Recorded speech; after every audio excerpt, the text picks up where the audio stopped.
जब सुबह द्रौपदी को पता चला कि मेरे 5 पुत्र मारे गए हैं, बहुत करुण विलाप करने लगी। माता का हृदय अपने बच्चों के लिए रोने लगी। तो उस समय अर्जुन द्रौपदी को सांत्वना देते हुए घोर प्रतिज्ञा किए कि देवी, मैं तुम्हारे पुत्रों को मारने वाले उस हत्यारे का सिर काट कर लाऊंगा और जिस पर खड़ा होकर तुम अपने पुत्रों के अंतिम क्रिया, अंत्येष्टि क्रिया करोगी, स्नान करोगी। प्रतिज्ञा तो कर ली अर्जुन, लेकिन काम तो बहुत कठिन था। भगवान को सारथी बनाकर अब खोजने के लिए चले गए। पता तो चल गया कि ये अश्वत्थामा के बाणों से मारे गए हैं पुत्र। तो अश्वत्थामा को खोजते हुए जब गए, इस प्रकार अपने प्रिया को सांत्वना देकर जब अर्जुन चले, अश्वत्थामा को पता चल गया कि अर्जुन, गांडीवधारी अर्जुन अब मुझे मारने के लिए आ रहा है, तो भागने लगा। बहुत भयभीत हो गया।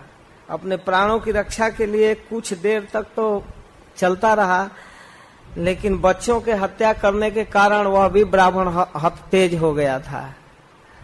अब वो शक्ति नहीं थी कि सामने लड़े, क्या करे। एकदम अब अफसोस भी कर रहा था, क्योंकि जिस दुर्योधन को प्रसन्न करना चाहता था वो भी संतुष्ट नहीं हुआ, उल्टे श्राप भी दिया। अपनी रक्षा के लिए भागते रहा जहां तक बल काम किया। जैसे रुद्र के भय से भगवान सूर्य भागते रहे। एक बार सूर्य पर क्रोधित हो गए थे शिव जी। तो इस प्रकार भागते रहे और फिर रथ छोड़ करके भागने लगा। फिर भी अर्जुन जाकर पकड़ लिए, कोशिश किए पकड़ने का, लेकिन उसके पहले क्या हुआ कि अश्वत्थामा की बुद्धि जब कुछ काम नहीं की, क्या करूं, कैसे प्रतिकार करूं, तो ब्रह्मास्त्र छोड़ दिया। वह ब्रह्मास्त्र चलाना भर जानता था, उसका समन नहीं जानता था।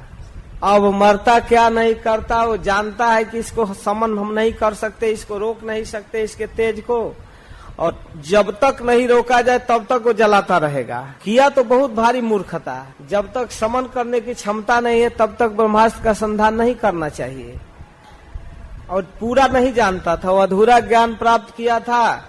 अब अपने प्राण की रक्षा के लिए ब्रह्मास्त्र छोड़ दिया। और ब्रह्मास्त्र की विशेषता है कि चाहे तो किसी एक व्यक्ति को मारे, नहीं तो सारे ब्रह्मांड को जला दे। जो छोड़ना जानता है उसको भी कंट्रोलिंग पावर भी होनी चाहिए। एक को मारना है, 5 को मारना है, कि एक गांव को नष्ट करना है, उसको कंट्रोल में रहना चाहिए। और उसको बड़ी पवित्रता से स्नान करके, मंत्रोच्चारण से अपने को पवित्र करके और छोड़ा जाता है। अब तो छोड़ दिया, लेकिन उसका समाधान नहीं जानता था और लगा वो आग आकाश में फैलने ब्रह्मास्त्र का। अर्जुन को समझ में नहीं आ रहा था हो क्या रहा है। तो उनका सारथी तो सब कुछ था, भगवान था। पूछते हैं कि ये क्या हो रहा है, कुछ समझ में नहीं आ रहा है। हे कृष्ण, हे महाबाहो, हे भक्तों को अभय करने वाले, आप ये बताइए हो क्या रहा है। आप केवल सारथी नहीं, आप आदि पुरुष हैं, साक्षात ईश्वर हैं, प्रकृति के परे हैं। अब अर्जुन अपने सारथी की स्तुति करने लगे। तो भगवान कहे अश्वत्थामा की मूर्खता है और कुछ नहीं, ब्रह्मास्त्र छोड़ दिया है। आप ब्रह्मास्त्र समन करना जानते हैं, आप इसको समित कीजिए, नहीं तो ये बहुत जलाएगा। तो फिर भगवान के आदेश से तत्काल पवित्रता कहाँ से प्राप्त करें, भगवान की परिक्रमा किए, उनके चरणों को प्रणाम किए और ब्रह्मास्त्र को छोड़ने के लिए अपना अलग से ब्रह्मास्त्र छोड़े और फिर दोनों को समेट लिए। अपना ब्रह्मास्त्र छोड़कर अर्जुन अश्वत्थामा के छोड़े हुए ब्रह्मास्त्र को भी बटोर ले लिए। वो स्थिति जैसे जब निवृत्त हो गए तब दौड़ करके अश्वत्थामा को पकड़ लिए और पकड़ करके अपने रथ पर बिठाने लगे, बांध कर बिठाने लगे। तो भगवान कहते हैं, अरे ये क्या कह रहे हो, तुमने तो द्रौपदी के सामने बहुत भारी प्रतिज्ञा किया कि सिर काटूंगा, अब इसको पकड़ रहे हो, बांध रहे हो, क्या कर रहे हो। कह रहे हैं कि ले चलता हूँ शिविर में और वहीं पर जो होगा द्रौपदी जैसी चाहेगी वही होगा। कहते हैं यह सोए हुए बच्चों को मारा है, यह मूर्ख अतताई है और ऐसे स्थिति में इसको आप छोड़ना ठीक नहीं है, इसको मार देना चाहिए। ऐसे नीच व्यक्ति ऐसा कर्म करता है। मत्तम प्रमत्तम उन्मत्तम सुप्तम बालम स्त्रियम जड़म प्रपन्नम व्यर्थम भीतम न रिपुहंती धर्मविद। जिसे धर्म का ज्ञान है वो पागल को, शराबी को, सोए हुए व्यक्ति को, बच्चों को, स्त्री को और जड़ को या जो रथ से गिर उतर गया है, जो शरण में आ गया है, ऐसे लोगों को जो भयभीत है, ऐसी अवस्था में शत्रु का भी वध नहीं करते हैं। यह नीच सोए हुए बच्चों की हत्या किया है, इसे किसी भी प्रकार छोड़ना ठीक नहीं है। आपने पंचाली के समक्ष प्रतिज्ञा किया है कि मैं सिर काट कर लाऊंगा, और आप इसे बांध कर ले जा रहे हैं। इस प्रकार भगवान परीक्षा ले रहे हैं अर्जुन की। अर्जुन कहता है ठीक है, आप चिंता मत करें। यद्यपि अश्वत्थामा उनके पुत्रों का वध किया था, ये अर्जुन को पता है, फिर भी अर्जुन का हृदय अश्वत्थामा के वध करने के लिए तैयार नहीं था। प्रतिज्ञा तो कर दिया, लेकिन हृदय में यह था कि जो भी हो, कुछ भी हो, हमारे गुरु द्रोणाचार्य का पुत्र है, एक गुरु पुत्र है। अब यह उनके हृदय की महानता उनको रोक रहा था, इसलिए वे बांध लिए, और बांध लिए पशु की तरह रथ में।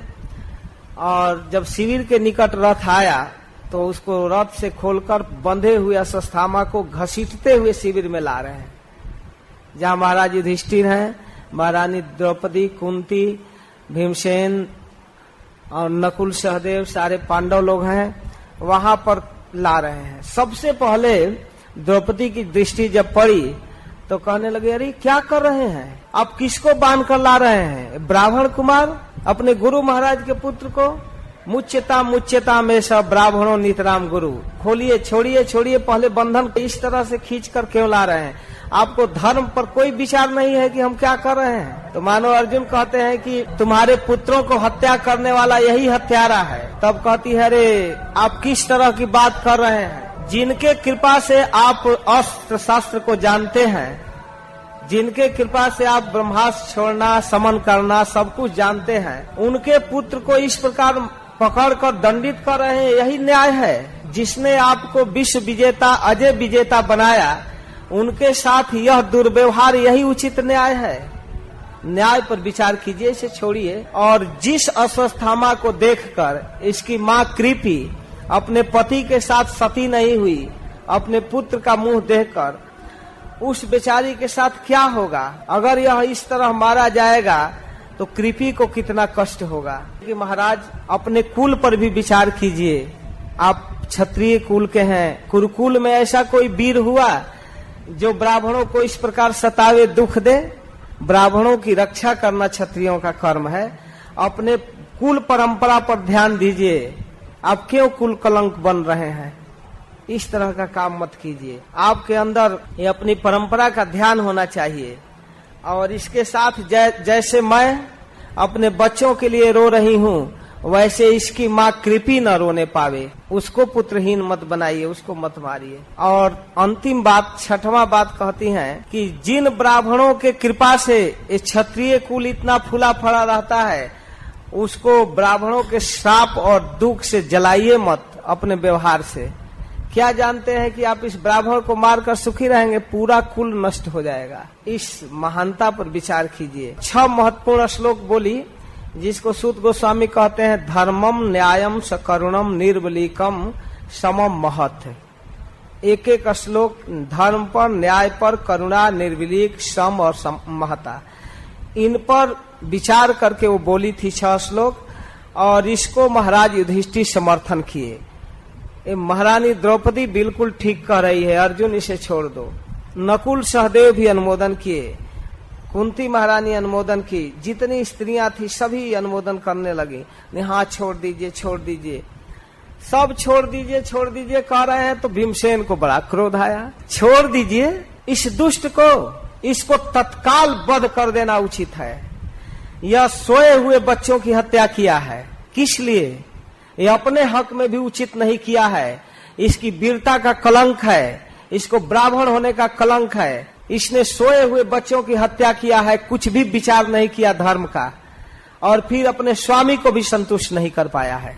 जिस कार्य के लिए ऐसा जघन्य कर्म किया, वो दुर्योधन भी दुखी हुआ इसके व्यवहार से। इस नीच को, इस कलंकी को अभी मार देना चाहिए। अब तो अर्जुन बड़ा फेर में पड़ गए। अब भगवान की तरफ देखने लगे, क्या किया जाए।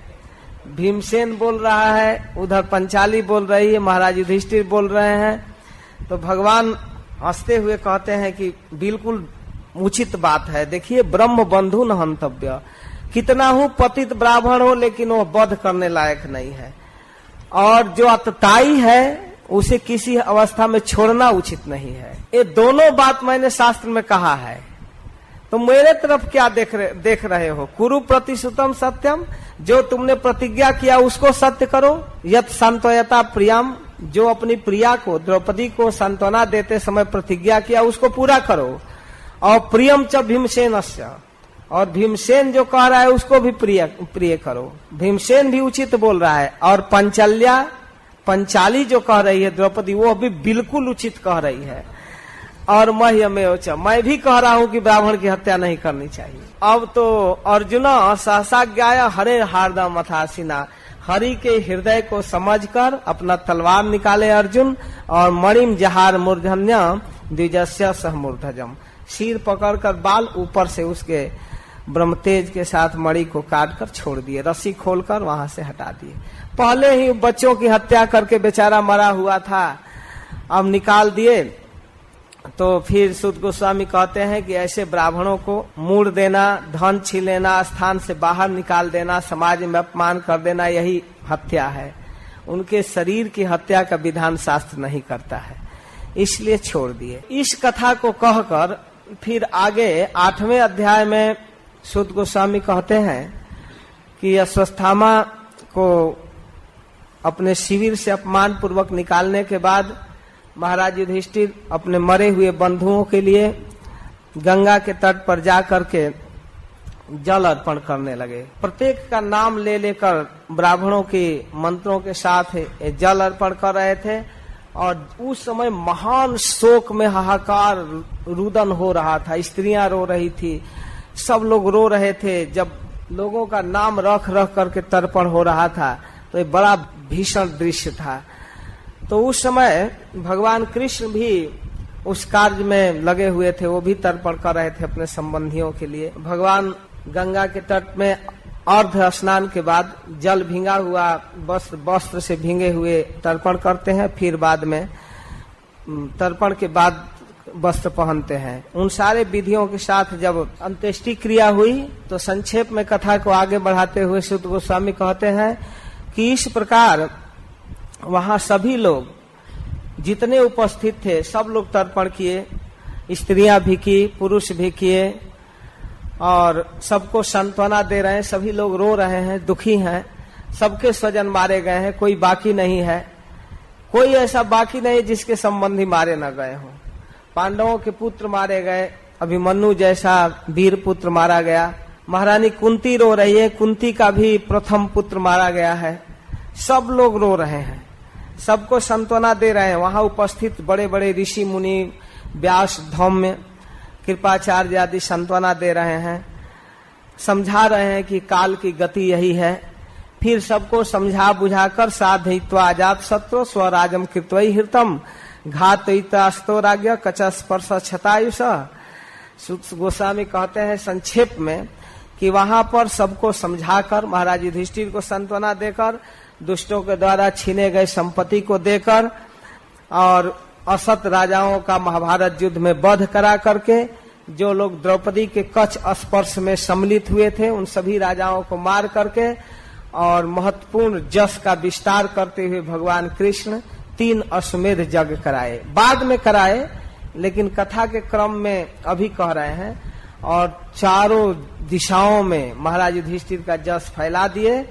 इसके बाद वहां उपस्थित अपने परिकरों के साथ उद्धव और सात्यकी आदि परिकरों से समन्विष्ट होकर व्यास आदि ऋषियों से आज्ञा प्राप्त करके भगवान अब द्वारिका जाने के लिए तैयार है। 5 महीना रुक चुके थे वहां, अब जाना चाहते हैं। गंतुम कृत मति ब्रह्मन द्वारिका रथमास्थित। हे ब्रह्मन, हे शौनक जी, अब कृष्ण की इच्छा हुई कि द्वारिका चला जाए। हस्तिनापुर का काम पूरा हो गया, महाराज युधिष्ठिर राजा बन गए। उपलेभे अभिधावंती मुतराम भय विह्वलाम, रथ पर बैठ गए जाने के लिए। ब्राह्मण लोग स्वस्ति वाचन कर रहे हैं, विदाई दे रहे हैं, सब लोग दे रहे हैं, विदा कर रहे हैं। भगवान रथ पर आसीन हो गए। ठीक उसी समय उत्तरा भय से कांपते हुए वहां आ गई, जो उस कुरुकुल की कुल बधू थी। अभिमन्यु की पत्नी गर्भवती थी और वह रोते हुए रथ के सामने आ गई। रथ के सामने आकर कहती है कि पाहि पाहि महाजोगिन देव देव जगतपते नान्यम त्वदभयम पश्ये जत्र मृत्यु परस्परम। हे देव, हे देवताओं के भी देव, हे महाजोगी, मेरी रक्षा कीजिए। हे जगतपति, आपकी निजी ड्यूटी है सबकी रक्षा करना, आप हमारी रक्षा कीजिए। मैं यह देख रही हूं कि आपके अतिरिक्त कोई हमारी रक्षा नहीं कर सकता। क्या हो गया है? बड़ा भयंकर दुख है। इस संसार में लोग एक दूसरे को मार सकते हैं लेकिन बचा नहीं सकते। ये देखिए, अभी द्रवती मामी सरस तपता है तो विभो। हे सर्वसमर्थ, आप मेरे गर्भ की ओर झांक कर देखिए। दूसरे के बल की बात नहीं है। आप देखिए, मेरे गर्भ में एक जलता हुआ बाण आया है और हमारे गर्भस्थ शिशु को जला रहा है। आप देखिए, कामम दहतु माम नाथ, हे नाथ, यह मुझे भले जला दे लेकिन मामे गर्भो निपात्यता, मेरे गर्भस्थ शिशु को नहीं जलाना चाहिए। आप मेरी रक्षा कीजिए। इस तरह से उत्तरा प्रार्थना कर रही है और साफ कह रही है। अगर भगवान कहे कि मुझसे क्यों कह रही हो, अपने ससुर से कहो। यहाँ अर्जुन गांडीवधारी, वो रक्षा कर सकता है। कहने दूसरे के बस की बात नहीं है, ये दूसरे की बस की बात नहीं है। कोई रक्षा नहीं कर सकता आपके अतिरिक्त। तो इस प्रकार जब उत्तरा प्रार्थना की तो भगवान रथ पर बैठे हैं, लेकिन एक सूक्ष्म रूप से उसके गर्भ में प्रवेश करके उस ब्रह्मास्त्र से उस गर्भस्थ शिशु परीक्षित की रक्षा कर लिए। इधर पांडवों के लिए भी ब्रह्मास्त्र आया है। उसके पास तो एक ही बल है, ब्रह्मास्त्र छोड़ना जानता है अश्वत्थामा। जब दुर्योधन श्राप दे दिया कि जाओ हमारे वंश का विनाश किए, तुम्हारा भी वंश विनष्ट हो जाएगा, अब उसके मन में बड़ा खेद हुआ कि अब पता लगाना चाहिए कि कुरुकुल में कोई शेष है। तो अब पता कर लिया कि 5 पांडव और अभिमन्यु का गर्भस्थ शिशु जो उत्तरा के गर्भ में 6 है। 6 ब्रह्मास्त्र छोड़ूंगा, 6 को नष्ट कर दूंगा, बस कुरुकुल समाप्त। इसके लिए ऐसे समय पर छोड़ दिया जब भगवान जा रहे थे। उस गर्भस्थ शिशु की तो रक्षा भगवान किए। इधर पांडव लोग अपना कोई गदा उठा रहा है, कोई गांडी उठा रहा है, अपना कोशिश कर रहे हैं, लेकिन भगवान देख लिए कि इन लोगों की इस व्यवस्था से ब्रह्मास्त्र समन होने वाला नहीं है। तो भगवान विचार कर लिए कि इन लोगों से कुछ होने वाला नहीं है, ये लोग समझ भी नहीं रहे हैं, समाधान क्या करेंगे। तब देखिए बड़ा महत्वपूर्ण श्लोक का प्रयोग करते हैं सूत गोस्वामी। 13वां श्लोक, व्यसनम वीक्ष तत्तेषाम अनन्य विषयात्मनाम सुदर्शनेन स्वास्त्रेण स्वानम रक्षा व्यधात विभु। व्यसनम वीक्ष तत्तेषाम अनन्य विषयात्मनाम, अनन्य विषयात्मनाम, ये मेरे पांडव जो हैं, मेरे अलावा इनको और कुछ नहीं चाहिए। ये मुझसे अनन्य प्रेम करते हैं। अपने अनन्य प्रेमी भक्तों के दुख को भगवान देख लिए, वीक्ष, विचार पूर्वक बढ़िया से समझ गए और समझ करके जान गए कि इनके बस की बात नहीं है। बिना प्रार्थना के भगवान सुदर्शन चक्र छोड़कर उस ब्रह्मास्त्र का समन कर लिए। सुदर्शनेन स्वास्त्रेण स्वानम रक्षा व्यधात विभु। सुदर्शन से बढ़कर कोई अस्त्र नहीं है, वो ब्रह्मास्त्र हो चाहे जो हो। सुदर्शन छोड़कर भगवान ने पांडवों की रक्षा कर लिया बिना प्रार्थना के। उत्तरा तो अपने गर्भ के लिए प्रार्थना की, लेकिन पांडव लोग प्रार्थना नहीं किए, लेकिन अपने भक्तों की रक्षा भगवान प्रार्थना करने पर भी करते हैं, बिना प्रार्थना किए भी करते हैं। यह भगवान का स्वभाव है, इस पर विचार करते हुए चलना चाहिए। इसके बाद इस आश्चर्यमय घटना को देखकर महारानी कुंती आती है, जो भगवान की बुआ है, भगवान के सामने आती है। आज अपने भतीजे को भगवान के रूप में अनुभव कर रही है। यद्यपि कई बार पहले भी कर चुकी है। अपने भतीजे के सामने पहुंची और कहती है, नमस्ते पुरुषम त्वाद्यम ईश्वरम प्रकृते परम। अत्यंत गोपनीय बात, भतीजे को भगवान कहना यह शोभा की बात नहीं है, लेकिन छिपा नहीं पाई। कहने लगी कि नमस्कार है आप आदि पुरुष को। अरे बुआ जी क्या हो गया, मैं तो तुम्हारा भतीजा हूँ, तुम्हारे भाई का बेटा हूँ। नहीं नहीं, तुम आदि पुरुष हो, इस प्रकृति से परे हो। अलक्षम सर्वभूतानाम अंतर बहिरवस्थितम। भले समुदाय, जीव समुदाय तुमको नहीं जानता है, लेकिन तुम सबके हृदय में, भीतर और बाहर सब जगह तुम्हारी स्थिति है बेटा। माया की जौनिका लोगों की आंखों के सामने है, इसलिए तुम्हारे इस अधोक्षज रूप को लोग नहीं पहचानते हैं। जैसे नट कला में विज्ञ व्यक्ति अगर न हो तो नाट्य कला में विद जो मंच पर मंचन करता है उसके रहस्य को लोग नहीं समझ पाते हैं। सर्वसाधारण जनता, जो जानकार है वही जानता है। तुम्हारे रहस्य को बहुत बड़े बड़े परमहंस, सद असद विवेकी लोग जानते हैं, मननशील महात्मा जानते हैं, और जिनके चित्त में कोई भी कर्म वासना, विषय वासना नहीं है, वे जानते हैं। अमलात्मा भक्ति योग के विधान के लिए हे कृष्ण तुम्हारा अवतार होता है। हमारे जैसे कम बुद्धि वाली स्त्री तुम्हारे स्वरूप को कैसे जानेगी। इस तरह से भगवान के चरणों में प्रार्थना करने लगी। बहुत सुंदर स्तुति की है 26 श्लोक में, जिसको व्यास देव ने अपने ग्रंथ में प्रथम स्थान दिया। यद्यपि भगवान के स्तुति अनेक अध्यायों में है, 23-24 जगह स्तुति है कृष्ण की, अनेक लोगों के मुख से, ब्रह्मा के मुख से, भीष्म पितामह के मुख से और नारद जी के मुख से, कई जगह स्तुति है। कई जगह लोग भगवान की प्रार्थना करते हैं, लेकिन यह कुंती महारानी की प्रार्थना जो है प्रथम स्थान में रखते हैं व्यासदेव। तो कहते हैं कुंती महारानी की तथा परमहंसा नाम मुनि नाम अमलात्मनाम भक्ति योग विधानार्थ कथम पश्चिम स्त्रिय। अब तक भगवान के अवतार के बहुत कारण है, आगे कुंती महारानी बताएगी अनेक कारणों को, लेकिन एक महत्वपूर्ण कारण बताती है जो सबसे अलौकिक और अद्भुत है। कहती है हे कृष्ण, आपका अवतार भक्ति योग के विधान के लिए हुआ है। भगवान कहते हैं कि मैं साधुओं की रक्षा के लिए, धर्म की स्थापना के लिए, दुष्टों के विनाश के लिए आता हूँ, भगवत गीता में घोषणा करते हैं। कुंती कहती है कि नहीं, भक्ति के मैटर प्रस्तुत करने के लिए आते हैं। अगर आप नहीं आए होते तो श्रवण कीर्तन स्मरण बंदन किसका किया जाता। अगर आप अवतार लेकर विविध लीला, अलौकिक दिव्य लीला नहीं किए होते तो एक ग्रंथ भागवत कैसे बनता, और वैष्णव लोग किसका श्रवण कीर्तन करते। श्रवणम कीर्तनम विष्णु स्मरणम पाद सेवनम, ये भक्ति की नवधा विधा समाप्त हो जाती।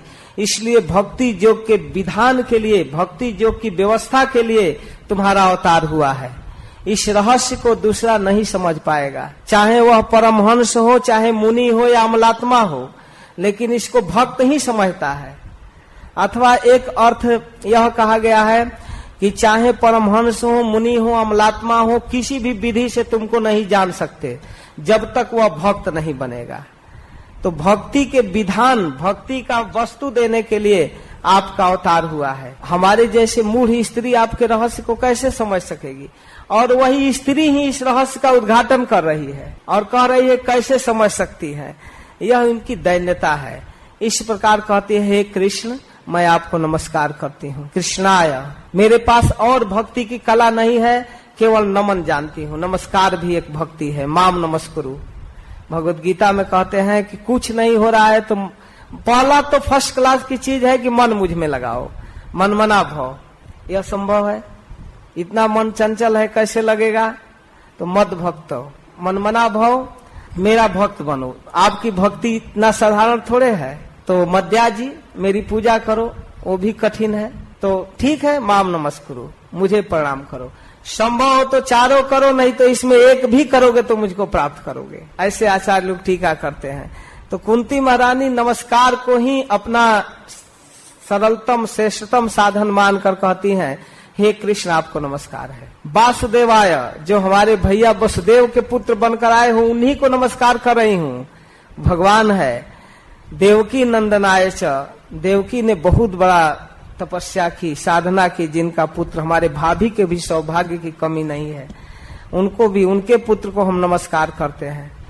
बस तुम अपने भाई और भाभी में सीमित हो गई? कहते नहीं नहीं, इनसे ज्यादा सौभाग्य है नंद गोप कुमार आया, जिन्होंने आपको गोद में खिलाया, जो माँ जसोदा ने जिनकी सेवा किया, उस नंद गोप के कुमार को, आप नंद के भी बेटा हो, आपको हम नमस्कार करते हैं। गायों के रक्षक गोविंद को नमस्कार करते हैं। आपके सर्वांग स्वरूप को नमस्कार करते हैं। नमः पंकज नाभाय, नमः पंकज मालिने। सब कुछ सुंदर लग रहा है भगवान का।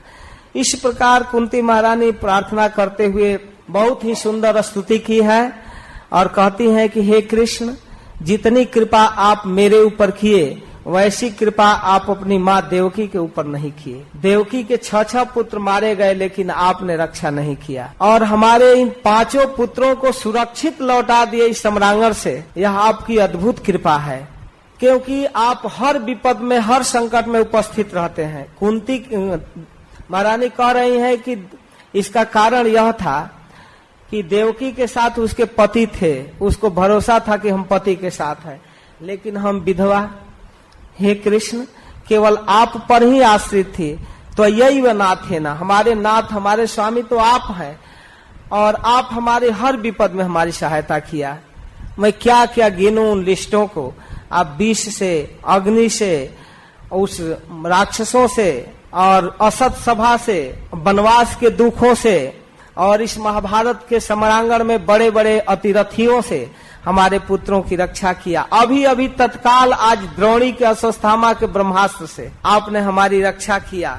इसलिए हे कृष्ण, इस प्रकार की विपत्ति जो हमारे ऊपर आता रहता है, जिसमें आप उपस्थित रहकर हमारी सहायता करते हैं, इस तरह की विपत्ति अब इसको टेम्पोररी नहीं, परमानेंट कर दीजिए, इसको शाश्वत कर दीजिए। विपदा संतु न शाश्वत तत्र तत्र जगत गुरु। इससे क्या लाभ होगा बुआ जी? इससे लाभ होगा कि आप हमारी रक्षा के लिए उपस्थित रहेंगे और हम आपका दर्शन करते रहेंगे। और यह जो दर्शन है, यह अपुनर्भव दर्शनम, जो आपका दर्शन कर लेता है उसको फिर गर्भ में नहीं आना पड़ता है। इसलिए ये जन्म, ऐश्वर्य, सुख, सुविधा, यह वास्तव में उचित नहीं है कृष्ण।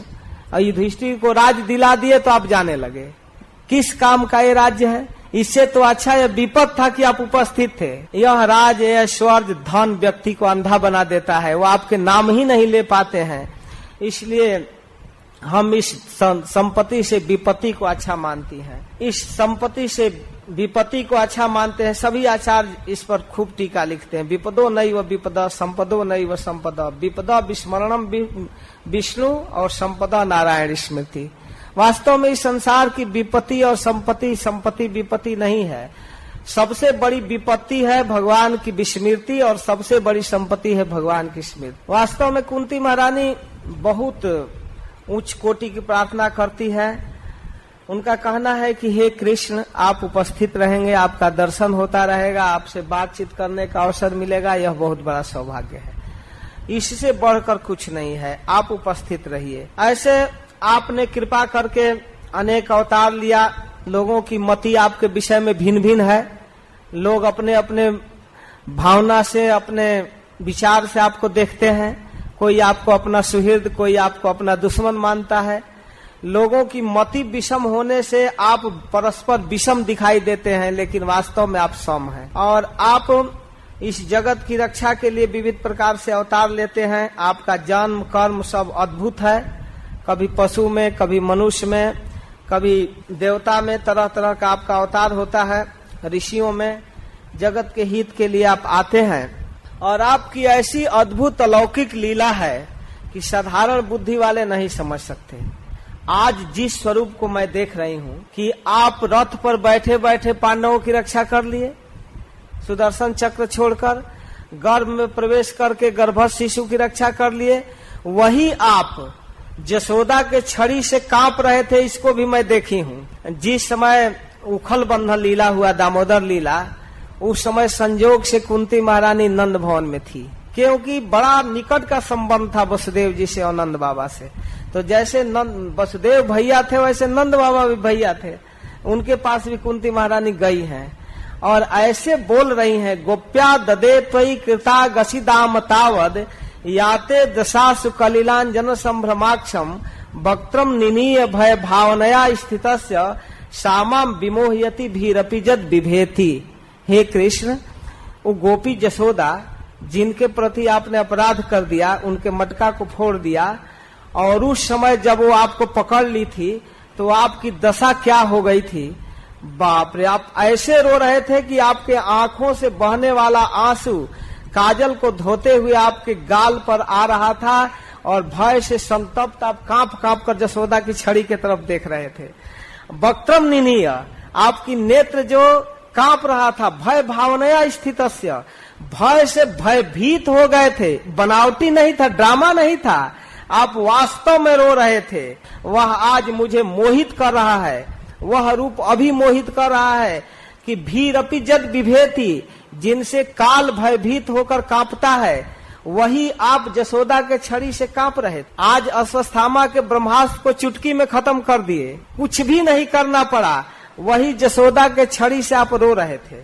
यह आपकी अद्भुत लीला है, और कौन ऐसा विद्वान है जो भ्रम नहीं हो जाएगा आपके इस स्वरूप को देख।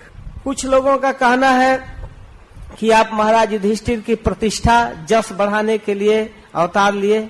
कुछ लोगों का कहना है कि जदुवंश का प्रचार करने के लिए, जदु महाराज के जस बढ़ाने के लिए आपका अवतार हुआ। आप जदुवंश में अवतार लिए तो दुनिया जदुवंश कहता है। जदुर्वंशम नरासुत्वा सर्व पापम प्रमुच्यते। जैसे मलयागिर पर्वत पर सुगंधित चंदन हो जाने से दुनिया मलयागिरी का नाम जानता है। मलय पर्वत क्यों? क्योंकि वहाँ चंदन है जो गंध देता है। उसी प्रकार आप इस जदु वंश में अवतार लेकर जदु महाराज के जस को बढ़ा दिए। आपके अवतार का ये कारण।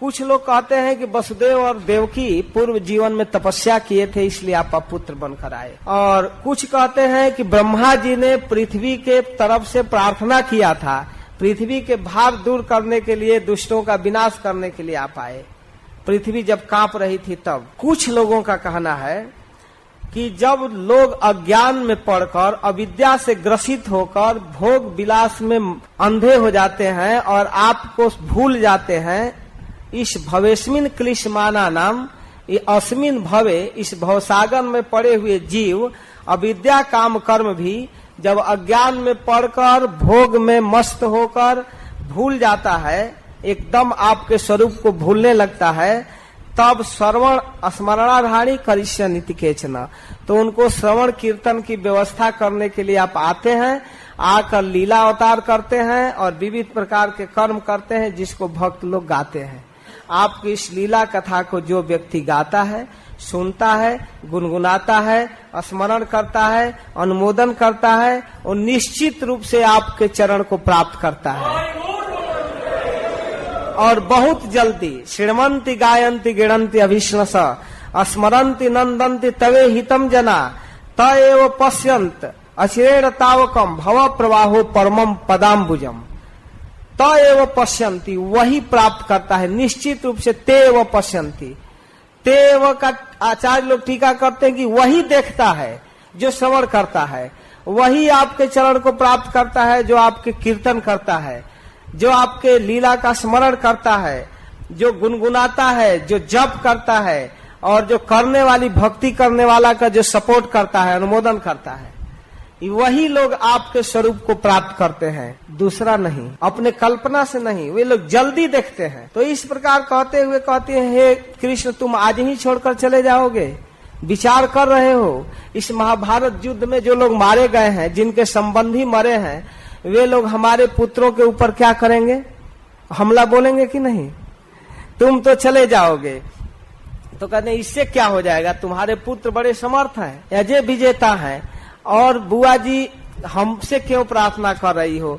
और भी तुम्हारे भाई भतीजे हैं द्वारिका में, उनको बुला लो, हम कितना दे रहेंगे? तो कहते हैं के वयम नाम रूपाभ्याम जदु भी सह पांडवा।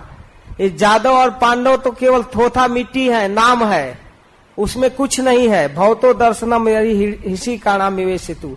जैसे शरीर में जब तक आत्मा नहीं है, शरीर का कोई महत्व नहीं है, उसी प्रकार बलवानों के बल कृष्ण तुम हो। ये हस्तिनापुर की धरती जो आज हरी भरी दिखाई दे रही है, वैसा नहीं दिखेगी तुम चले जाओगे तो, क्योंकि तुम्हारे दृष्टि से इतना सुंदर लग रही। आज भी हस्तिनापुर हरा भरा है, जिसको नेता लोग हरित प्रदेश का मांग कर रहे हैं। भगवान की सुंदर दृष्टि के कारण आज भी हस्तिनापुर का वह प्रदेश, मेरठ, मुजफ्फरनगर, सुकताल, ये सब हरा भरा प्रदेश दिखाई देता है।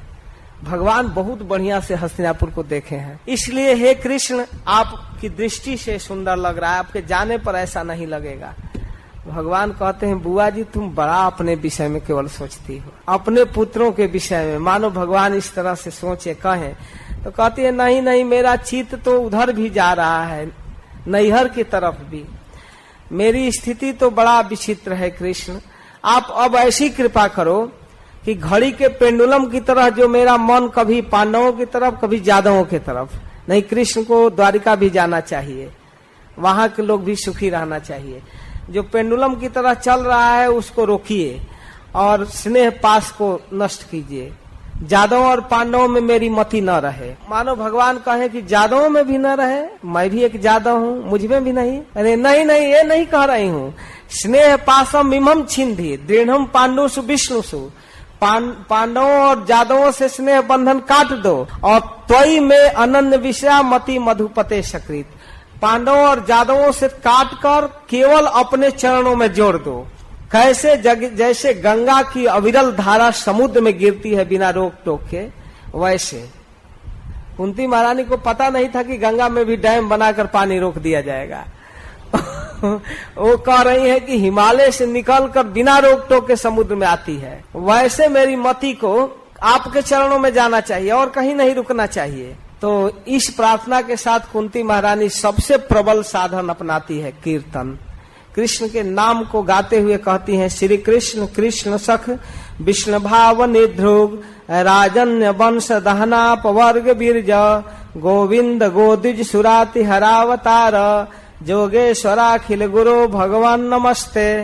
कहते हे कृष्ण के सखा, अर्जुन के सखा, हे विष्णु वंशियों में श्रेष्ठ, हे दुष्ट राजाओं का विनाश करने वाले, हे अपवर्ग स्वरूप। कृष्ण के विभिन्न नामों को उच्चारण करते हुए कहती हैं कि आप इस योगेश्वर हैं, इस चर अचर के गुरु हैं, हे जगत गुरु, हे योगेश्वर, हे अखिल गुरु, आपको हम नमस्कार करते हैं। कीर्तन और प्रणाम को प्रबल साधन मानकर अपना स्तुति कुंती महारानी नमस्ते से प्रारंभ करके नमस्ते में समाप्त करती हैं। देखिए, नमस्ते पुरुषम त्वाद्यम जहाँ चालू करती हैं नमस्ते नमस्ते और फिर अंतिम करती है भगवान नमस्ते। बस नमस्कार नमस्कार, प्रारंभ से अंत तक नमस्कार। तो इस प्रकार कुंती महारानी जब प्रणाम की तो महाराज युधिष्ठिर कहे कि अरे भैया, अब आज का यात्रा खंड मंजिल, चलो अब रथ से उतरो। तो रथ से उतर गए, आए घर पर। फिर द्रौपदी कुंती सबको समझाकर जाने के लिए तैयार हो गए, लेकिन ताम बाढ़ मृत्यु पामंत्र प्रविश्य गजसावयम स्त्रिय स्वपुरम जासन प्रेमणा राज्ञा निवारित। महाराज युधिष्ठिर प्रेम से रोक दिए, नहीं अब आज नहीं। तो आज नहीं तो कल भी नहीं, परसों भी नहीं, अब भगवान जा ही नहीं रहे हैं। अब रुक गए तो रुक गए। और इधर महाराज युधिष्ठिर को अभी राज सिंहासन देना है, अभी इनका अभिषेक बाकी है। भगवान तो जा रहे थे सब काम पूरा करके, लेकिन युधिष्ठिर अभी राज लेने पर तैयार नहीं है और रो रहे हैं। कहते हैं, हे कृष्ण, मैं पद लोलुप अपने हस्तिनापुर के राज सिंहासन के लिए ब्राह्मणों का वध कराया, अनेकों हजारों लाखों स्त्रियों को विधवा कराया, मैं बच्चों की हत्या कराया, हमारे कारण अभिमन्यु मारा गया, हमारे कारण द्रौपदी के बच्चे मारे गए। मैं नीच हूँ, करोड़ों जन्मों तक नरक में रहने पर भी मेरा उद्धार नहीं हो सकता है। तो महर्षि धौम्य, व्यास, कृपाचार्य, भगवान कृष्ण, कई लोग समझा रहे हैं कि यह क्षत्रियों का धर्म है। कहते नहीं नहीं, इस छात्र धर्म को मैं नहीं स्वीकार करता, जो हिंसा सिखाता है उसको मैं नहीं मानता। अब इस प्रकार इतना रो रहे हैं, इतना रो रहे हैं कि भगवान कहे कि तब आपको समझाएंगे आपके पितामह भीष्म, जो कुरुक्षेत्र में सरसैया पर पड़े हुए हैं। अब चलिए उनसे ही पूछा जाए कि क्या उचित है, क्या करना चाहिए। भगवान कृष्ण की प्रेरणा से महाराज युधिष्ठिर चल रहे हैं कुरुक्षेत्र में, जहाँ सरसैया पर भीष्म पितामह पड़े हैं। और यह संवाद चारों तरफ फैला कि युधिष्ठिर को गीता वक्ता नहीं समझा पाया, इतना विशाल शोक हुआ है। मोह को तो दूर कर दिए, अर्जुन के मोह को गीता का प्रवचन दूर कर दिया, लेकिन महाराज युधिष्ठिर के शोक को दूर नहीं कर पा रहा। गीता का प्रवचन काम नहीं कर रहा है। अथवा गीता वक्ता की इच्छा हो कि हमारे ज्ञान से बढ़कर हमारे भक्तों का ज्ञान है, इस जगत के लोग ये जान जाए। इसलिए कहे कि चलो भीष्म पितामह 450 वर्षों के अनुभव लेकर बैठे हुए हैं। 456 वर्ष तक भीष्म पितामह रहे, वहां सरसैया पर पड़े हैं। अब उनसे पूछा जाए कि उचित हुआ है कि अनुचित। तो जब भीष्म पितामह की ओर चले तो यह संवाद जब ब्रह्मांड में फैला कि भीष्म पितामह के पास महाराज युधिष्ठिर जा रहे हैं श्रोता बनकर, और साथ में कृष्ण भी, तो इसको सुन करके बहुत बड़े बड़े ऋषि मुनि लोग आने लगे। इसमें वर्णन है कि तत्र ब्रह्मर्षयः सर्वे देवर्षयश्च सत्तमा राजर्षयश्च तत्रासन द्रष्टु भरत पुंगवम। ब्रह्मर्षि, देवर्षि, राजर्षि, उसमें कुछ लोगों का नाम रख रहे हैं। पर्वतो नारदो धौम्यो, भगवान बादरायण, बृहदस्यो भरद्वाज, सशिष्यो रेणुकासुत। कहते हैं पर्वत मुनि नारद जी, धौम्य भगवान व्यासदेव, बृहदस भरद्वाज अपने शिष्यों के साथ भगवान परशुराम। और परशुराम कौन है? भीष्म पितामह के गुरु। तो भीष्म पितामह अपने शिष्यों के सशिष्यो रेणुकासुत, रेणुकासुत परशुराम अपने शिष्यों के साथ उपस्थित होते हैं। शिष्य लोग परशुराम जी को बोल रहे थे कि ये नालायक शिष्य आपका भीष्म, रह रहकर आप प्रशंसा करते हैं कि वाह मेरा शिष्य भीष्म देवव्रत, जो आपसे युद्ध करने के लिए तैयार हो गया, आप उसकी प्रशंसा करते हैं।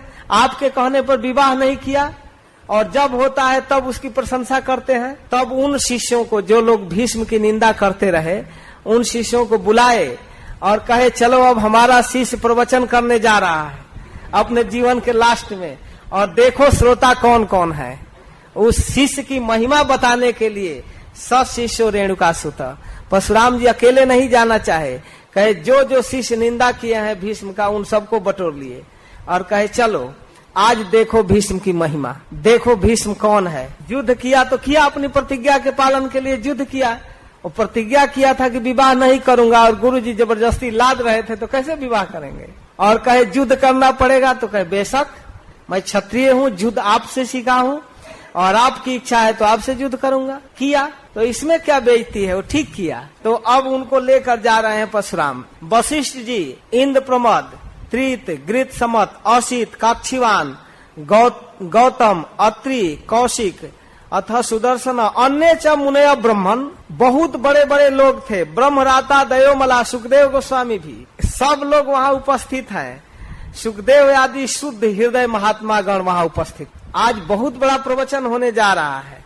अन्य च मुनय ब्रह्मन ब्रह्मराता दयोमला, ब्रह्मरात सुखदेव गोस्वामी, शीशई रूपेता जगमुख कश्यप अंगिरसादय, बहुत बड़े बड़े लोग, कश्यप जी, अंगिरस, अंगिरा जी के पुत्र, बृहस्पति, देवताओं के गुरु, सब लोग वहां उपस्थित हुए प्रवचन सुनने के लिए। और जब भगवान पांडवों के साथ वहां उपस्थित हुए, महाराज युधिष्ठिर को इतने समाज के साथ, इतने ऋषि मुनियों के साथ जब भीष्म पितामह सरसैया पर देखे, वहीं से तो अब तो हाथ बाण से आबद्ध था, मन ही मन प्रणाम किए, सिर को हिलाते हुए कृष्ण को प्रणाम किए और हृदय से पूजा किए। जो उचित करना चाहिए वैसा तो नहीं कर पाए, लेकिन आंख से देख करके देखने लगे और उनके आंख में इस प्रकार से प्रेमाश्रु आने लगा, आंख भर गया भीष्म पितामह का। और भीष्म पितामह बोलने लगे महाराज युधिष्ठिर से, अहो कष्टम अहो न्यायम यदुयम धर्म नंदना जीवितम नार्थ क्लिष्टम विप्र धर्माच्युताश्रया। अहो आश्चर्य है, हाय हाय बड़े कष्ट और अन्याय की बात है कि तुम लोग ब्राह्मण, धर्म और अच्युत के आश्रय में रहते हो। हे युधिष्ठिर, तुम सदा धर्म के आश्रय में रहते हो, ब्राह्मणों के आश्रय में रहते हो और साक्षात कृष्ण के आश्रय में रहते हो, फिर भी तुमको दुखों से छुटकारा नहीं मिला। जहाँ धर्म है वहाँ किस तरह का दुख? दुख तो उसको होना चाहिए जो अधार्मिक है। दुख तो पाप का रिजल्ट है ना, अधर्म का रिजल्ट होना चाहिए ना। लेकिन जहाँ धर्म का आश्रय है, साक्षात धर्म पुत्र युधिष्ठिर है, धर्म का बेटा है, अधर्म जिसको छू नहीं सकता, और उसको दुख हो रहा है, वो वनवास का दुख सहता है, उसकी स्त्री सभा में नंगी की जा रही है, उसको लक्षा भवन में जलाया जा रहा है, ये सब क्या हो रहा है? और जो भगवान के आश्रय में है वो सारा दुख समाप्त है। प्रणामो दुख शमनम, जिनको प्रणाम करने में दुख समाप्त हो जाता है वो दिन रात साथ रह रहा है। उस भगवान के आश्रय में है जो दुख को शमन करते हैं, उनके आश्रय में हो। और ब्राह्मणों की सेवा से दुख समाप्त होता है, ब्राह्मणों की सदा सेवा करते हो। धर्म के आश्रय में, ब्राह्मणों के आश्रय में, अच्युत के आश्रय में रहते हो, फिर भी दुख है। इस प्रकार हम क्या कहें, अब दुख की कहाँ तक लिस्ट तैयार करें। वह परम साध्वी बधू प्रीथा कुंती की तरफ ध्यान इंगित करते हैं। कुंती अपनी मेरी बहू, वो बेचारी असमय में विधवा हो गई। पांडु महाराज अजय विजेता थे, उनकी पत्नी थी, लेकिन बाल अवस्था में विधवा हो गई। उनके बच्चे छोटे छोटे थे, उनको कितनी कठिनाई से पालन की है बेचारी। वास्तव में ये सब को गिनते जा रहे हैं अनेक दुखों को। फिर कहते हैं कि आश्चर्य हो रहा है, जहाँ धर्म सुतो राजा और गदा पाणी बिकोदर, जहाँ धर्म का बेटा राजा हो और बॉडीगार्ड कौन है, गांडीवधारी अर्जुन और गदा पाणी भीमसेन, और जिनको गांडीव जैसा अस्त्र है, केवल धनुषधारी नहीं है, विश्व का सबसे बड़ा धनुष जिसके हाथ में है, और कृष्ण जिसके सुहृद है, रक्षक सुहृद के रूप में है कौन, कृष्ण। ततो विपत, उसके ऊपर भी इस तरह की विपत्ति, हद हो गया। तब सब लोग सुनना चाहते हैं कि आखिर क्यों हो रहा है, उत्तर तो दीजिए। केवल कारण बताते जा रहे हैं, प्रश्न कर रहे हैं, उत्तर कौन देगा, आप ही उत्तर दीजिए। तो भीष्म पितामह कहते हैं, न यस्य करहि चिद राजन पुमान वेद विदित सितम। हे राजन, यस्य अस्य, जो आपके साथ खड़ा है, आपके ममेरे भाई के रूप में, अस्य कृष्णस्य, इस कृष्ण का क्या करना है, कब करना है, किसके द्वारा क्या कराना है, इस रहस्य को लोग नहीं जान पाते हैं। पुमान वेद विदित सितम, ये क्या करना चाहते हैं इसको जानना बड़ा कठिन है। जद भी जिज्ञासा युक्ता, जो इनके फेरे में पड़ेगा जानने का, वो मुह्यंती कवयोपि ही, वो निश्चित भ्रमित होगा, चाहे कितना हो बड़ा विद्वान हो। ये सब तुमको शोक करने की जरूरत नहीं है राजन, इसकी इच्छा से सब कुछ हो रहा है, यही सब कुछ किया है, यह तुमको विपद में डाला है, महाभारत समरांगण रचवाया, इतना विशाल युद्ध कराया, इसकी इच्छा ही धर्म है, और इसके इच्छा के अनुरूप चलना सबसे बड़ा धर्म है बेटा। इतना विशाल महाभारत युद्ध इसकी प्रसन्नता के लिए हुई, ये दुष्टों के विनाश के लिए आया है, अपना काम पूरा किया, इसमें खुश रहो। अब क्या करोगे, इनके रहस्य को नहीं जाना जा सकता, बड़े बड़े विद्वान भी मोहित हो जाते हैं। यहाँ देखो, साक्षात भगवान है, ये सब वही भगवान साक्षात, आद्यो नारायण पुमान, ये गोविंद है, आदि पुरुष है, आदि नारायण है, सारे अवतार इसी से निकलते हैं, और ये साक्षात भगवान है। मोहयन माया लोकम गूढ़ शर्ति विष्णुसी, लोगों को मोहित करने के लिए जादवों में अवतार लेकर विचरण कर रहा है, तुम अपना मेरा भाई मानकर मर रहे हो। इसको पहचानो तो ये भगवान है, और भगवान की इच्छा के अनुसार चलना चाहिए। देखो, अस्यानुभावम भगवान वेद गुह्यतमम शिव देवर्षि नारदा साक्षात भगवान कपिलो नृप। इनके रहस्य को बहुत बड़े बड़े विद्वान नहीं जानते हैं। भीष्म पितामह कहते हैं 3 लोग जानते हैं, कौन कौन, भगवान शिव, देवर्षि नारद और भगवान कपिल। ये लोग इनके स्वरूप को बढ़िया से जानते हैं। यह जिसको तुम अपना ममेरा भाई मानते हो, यम मन से मातुलेयम प्रिय मित्रम सुहृद सताम अकरो सचिवम दूतम सहिदाथ सारथिम, इनको तुमने क्या नहीं कर दिया, नौकर भी बनाया, सारथी भी बनाया, रथ हकवाया। वही सब कुछ करने वाले ईश्वर है, और उनकी इच्छा है कि इस तरह का कार्य हुआ। जानते हो, ये धर्म जो है भगवान की इच्छा को कहते हैं, जिससे भगवान प्रसन्न होते हैं वो धर्म है, और इनके इच्छा का विरुद्ध अधर्म है। इसलिए तुम इनके इच्छा के अनुसार चलो। ये चाहते हैं कि तुम हस्तिनापुर के साम्राज्य पर बैठो, तो तुमको बैठना चाहिए।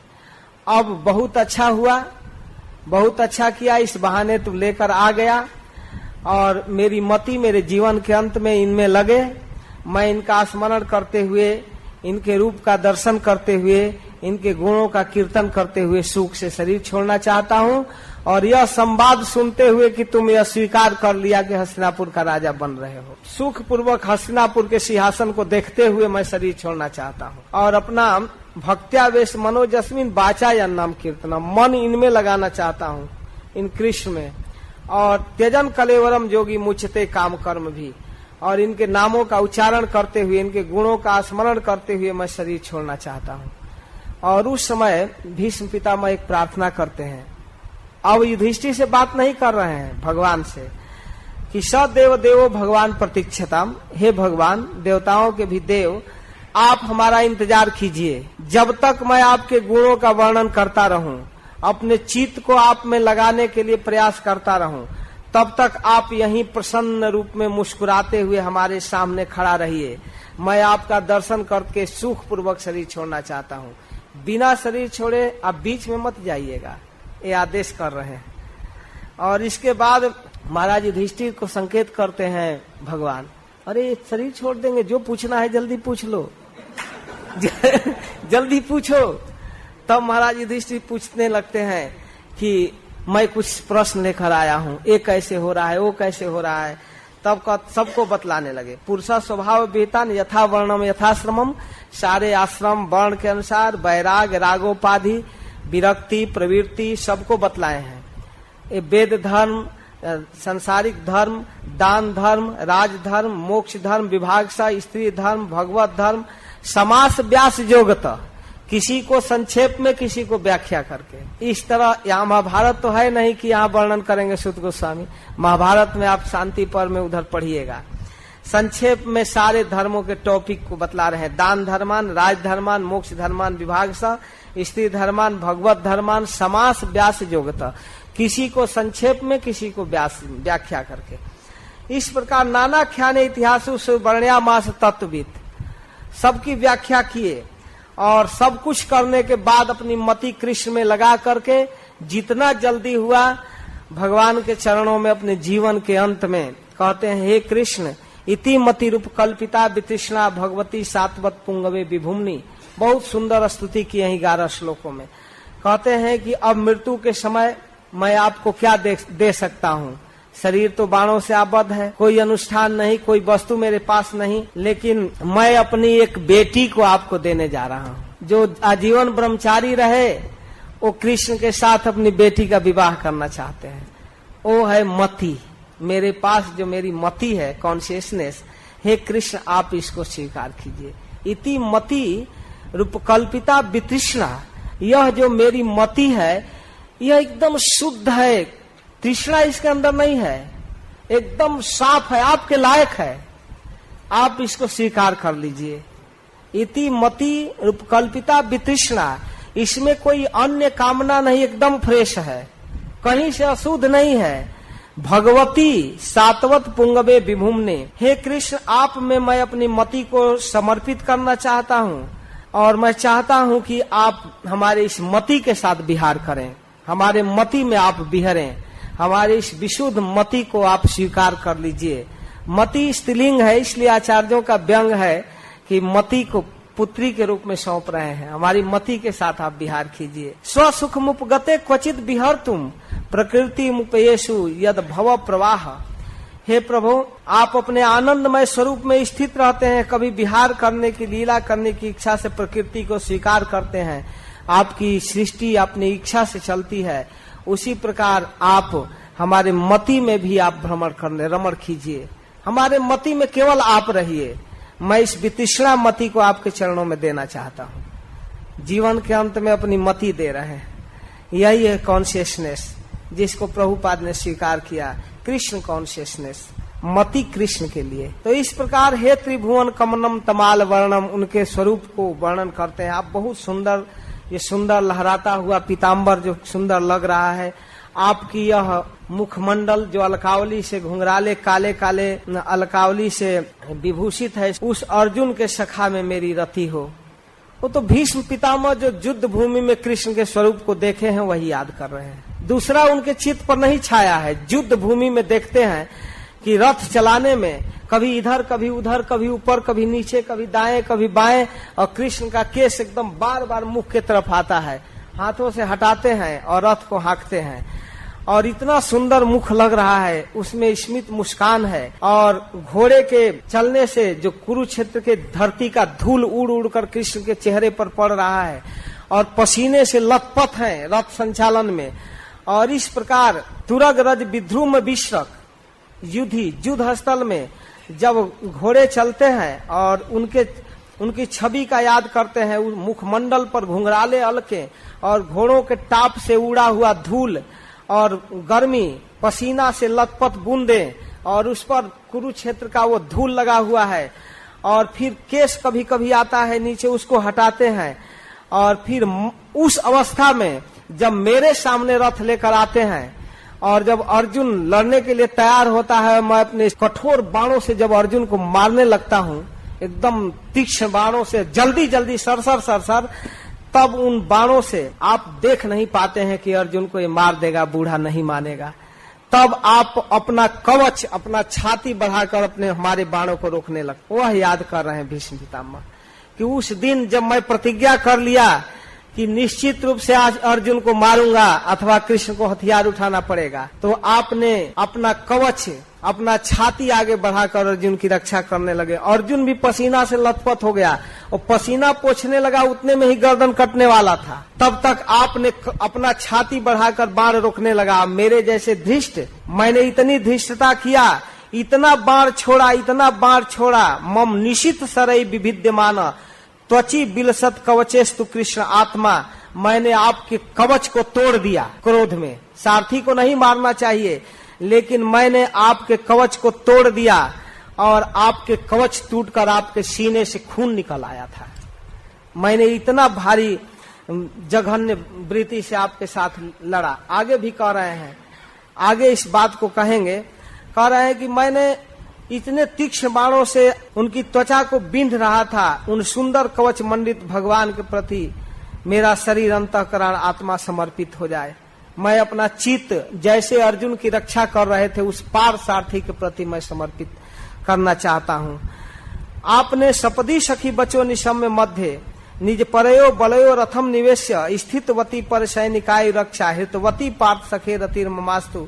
अपने मित्र अर्जुन की बात सुनकर तुरंत सेनाओं के बीच में आपने रथ को रखा और वहां उपस्थित होकर अपने दृष्टि से शत्रु पक्ष को कमजोर कर दिया।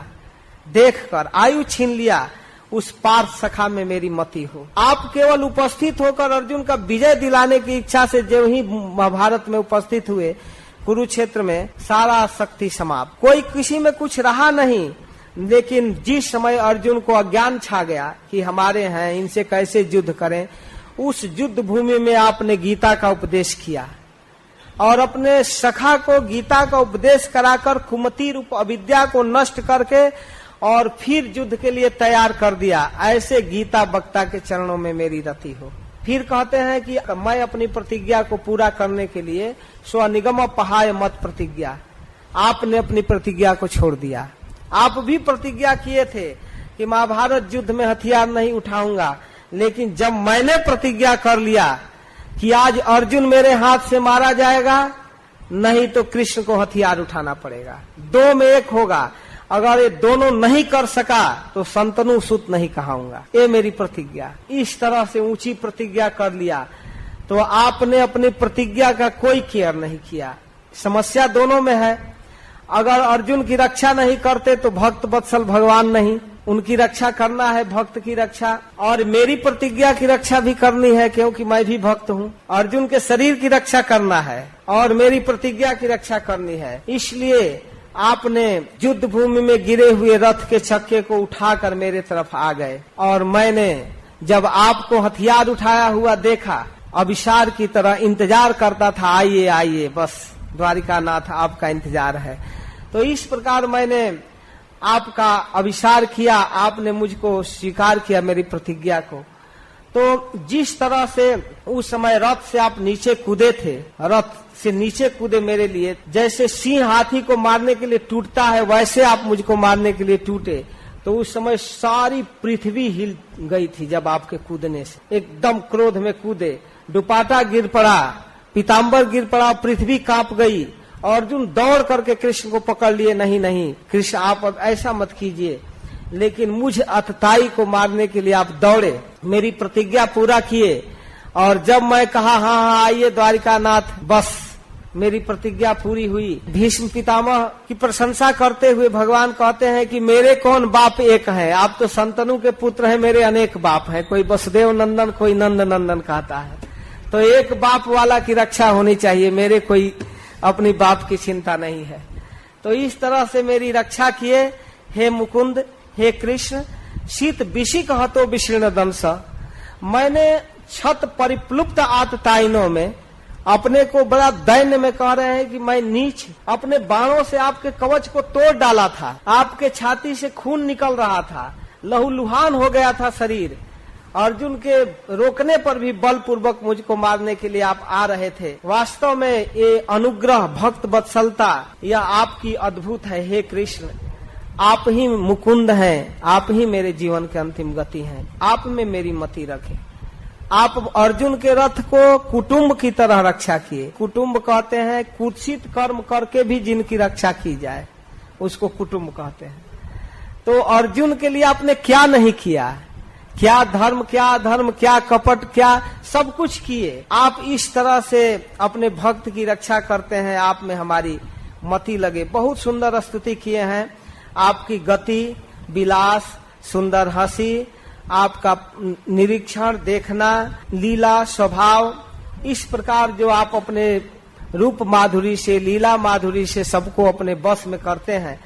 खास करके गोप बधुओं को, जो गोपियों को आपने आकृष्ट किया, उनके साथ रास किया। आपकी हाव भाव, सुंदर चाल, मधुर चेष्टा, मुस्कान सम्मानित गोपियों को जो रास लीला में सम्मान प्राप्त की, आपके लीलाओं का अनुकरण करने लगी, सब वो आपका ही अनुगमन करने लगी, आप में विभोर हो गई, और आपके स्वरूप को हम नमस्कार कर रहे हैं। इस प्रकार से याद कर रहे हैं। उन भगवान के अनेक रूपों को याद करते हैं। मुख्य रूप से युद्ध भूमि के रूप को, फिर उस ब्रज के रूप को भी याद कर रहे हैं। फिर कह रहे हैं कि जिस समय राजसूय जग में महाराज युधिष्ठिर आपको अग्र पूजा के रूप में सबसे ऊंचा आसन दिया, उस समय आपकी दृष्टि कितनी सुंदर थी, आपको देखा जा रहा था। उस सभा में उपस्थित सभी लोग देख रहे थे, सब कानाफूसी कर रहे थे, कितना सुंदर रूप है। उद्धव जी तो कहते हैं कि वहां उपस्थित सभी लोगों ने यही माना कि ब्रह्मा की सृष्टि करने की जितनी कला है इसी रूप बनाने में खत्म हो गया। लेकिन उन लोगों को यह पता नहीं था कि ब्रह्मा के सृष्टि के बाहर का रूप है। तो कह रहे हैं कि यह अर्हण उपपेद ईक्षणीयो मम दृश्य गोचर एष आविरात्मा, वह देखने लायक रूप आज भी राजसूय सभा में अध्यक्ष पद पर बैठा हुआ रूप मेरे हृदय में स्मरण हो रहा है। इस तरह हे कृष्ण, मैं इस शरीर को छोड़ना चाहता हूँ। जैसे एक सूर्य अनेक रूपों में देखते हैं, उसी प्रकार अनेक शरीरधारियों में, जीवात्माओं के अंदर आप रहते हैं, सबके हृदय में विराजमान हैं, किसी में भेदभाव नहीं है। आप सब हृदय में उपस्थित परमात्मा रूप को भी मैं समझ रहा हूँ। मैं अपना सब कुछ भ्रम मोह छोड़कर, मैं बिना भेदभाव से, भेदभाव रहित होकर अपनी मति को आपके चरणों में दे रहा हूँ, आप कृपा करके स्वीकार कीजिए। यह कहकर भीष्म पितामह अपना शरीर छोड़ दिए, भगवान के चरणों में चित्त को लगाकर। और वहां उपस्थित जितने ब्रह्मर्षि, देवर्षि, राजर्षि सब हक्का बक्का देख रहे हैं, ये क्या हो गया। इस तरह से चुप हो गए जैसे सूर्य के डूबने पर पक्षियों का कोलाहल शांत हो जाता है। सूर्य अस्त हो जाते हैं तो पक्षी, सुबह जब सूर्य उगते हैं तो पक्षियां कोलाहल करती हैं, लेकिन सूर्यास्त के बाद पक्षियों के घोंसले में आवाज नहीं आता है। वैसे वहां एक से एक वक्ता थे, एक से एक विद्वान, लेकिन सब लोग जब भीष्म पितामह का महाप्रयास देखे तो कहे वाह, अद्भुत मृत्यु, अद्भुत। सभी लोग प्रशंसा कर रहे हैं। तत्व दुंदुभयो नेदु देव मानववादिता ससंसु साधो राज्ञा खाद पेतु पुष्प विष्टय। उस समय देवता, मनुष्य सभी लोग खुशी में नाचने लगे। देवता लोग फूल की वर्षा करने लगे। साधु साधु साधु, भीष्म पितामह की अद्भुत मृत्यु। और सब में शांति छा गया। महाराज युधिष्ठिर के इस व्यवहार को, जो भगवान को लाकर उपस्थित कर दिए, अपने ज्ञान लेने के लिए भगवान को ला दिए भीष्म पितामह के पास। सभी लोग अपने हृदय में भगवान को धारण करके, जिस तरह भीष्म पितामह भगवान के गुणों को स्मरण करके शरीर छोड़े, भगवान के नाम को, भगवान के लीला को स्मरण करके सभी लोग अपने अपने आश्रम में चुपचाप जाने लगे धीरे धीरे। तब महाराज युधिष्ठिर फिर हस्तिनापुर आए और हस्तिनापुर के राज सिंहासन को स्वीकार किए और फिर अपने पिता धृतराष्ट्र और गांधारी को सांत्वना दिए।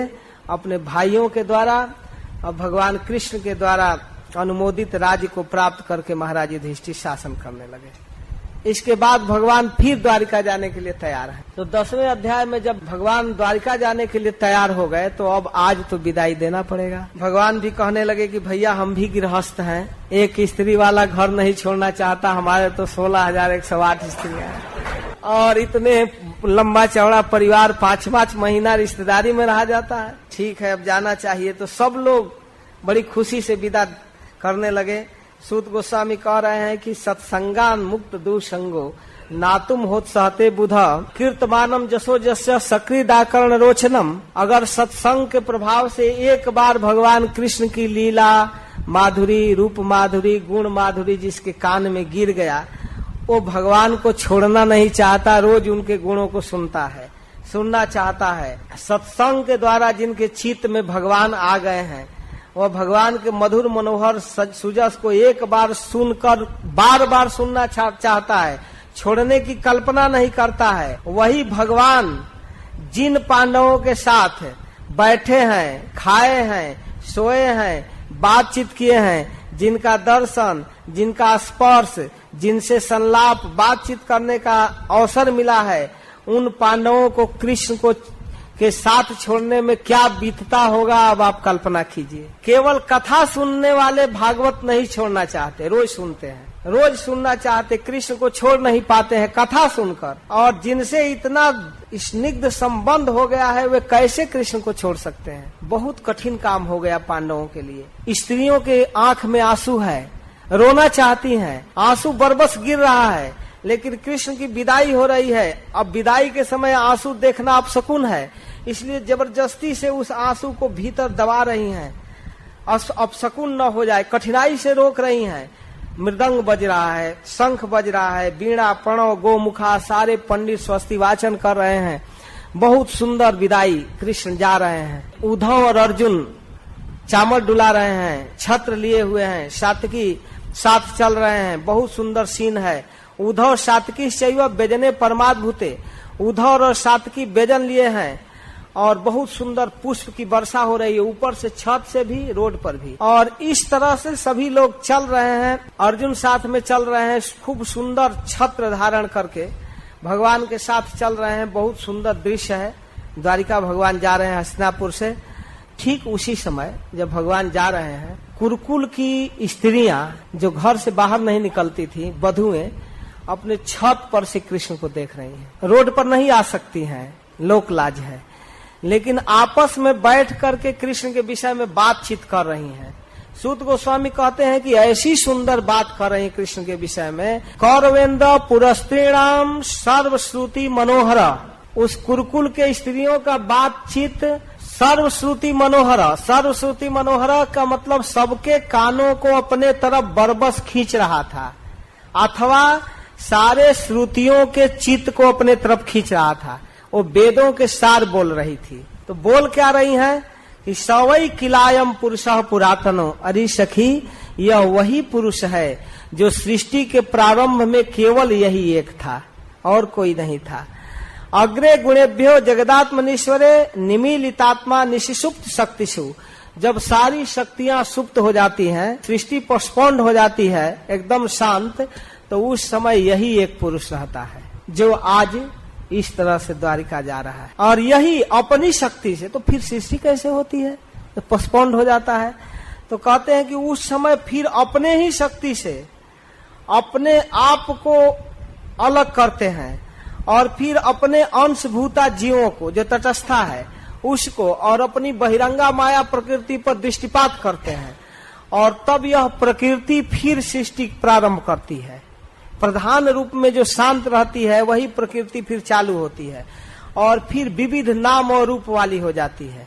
ब्रह्मा और फिर पंच महाभूत, अहंकार, ये सब उत्पन्न होती हैं। देखिए, ये सब कथाएं कुरुकुल में कौरव वंश में हुआ करता था। तब स्त्रियों को पता है ना, इस सृष्टि के विषय में चर्चा कर रही हैं। और यही वह पुरुष है।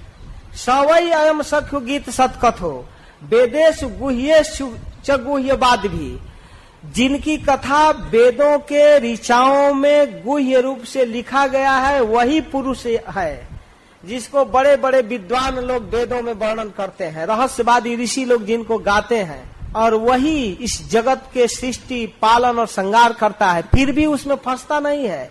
सृजत्यवत्यति न तत्र सज्जते, इसकी अद्भुत लीला है। इस स्थिति को लोग नहीं समझ पाते हैं, अज्ञान बस भगवान के इस महान स्वरूप को नहीं समझते हैं। जब तामसी प्रवृत्ति वाले लोग अधर्म में अपना पेट पालने भोग करने में लिप्त हो जाते हैं, भगवान के ऐश्वर्य को स्वीकार नहीं करते हैं, तब संसार के कल्याण के लिए यही पुरुष बार बार अवतार लेता है। अहो अलम श्लाघ तमम मधुर बनम, अहो अलम श्लाघ तमम जदोकुलम, अहो अलम पुण्य तमम मधुर बनम, जदेश पुंसाम ऋषभ श्रियपति स्वजन्मना संचक्रमणे न चांचती। अहो अलम श्लाघ तमम जदोकुलम, अगर इस संसार में किसी कुल की प्रशंसा की जाए तो सबसे बढ़कर जदकुल है। अहो अलम श्लाघ तमम, श्लाघ तमम का मतलब श्लाघ्य, श्लाघ माने प्रशंसा, प्रशंसनीय, अश्लाघतर माने उससे ज्यादा प्रशंसनीय,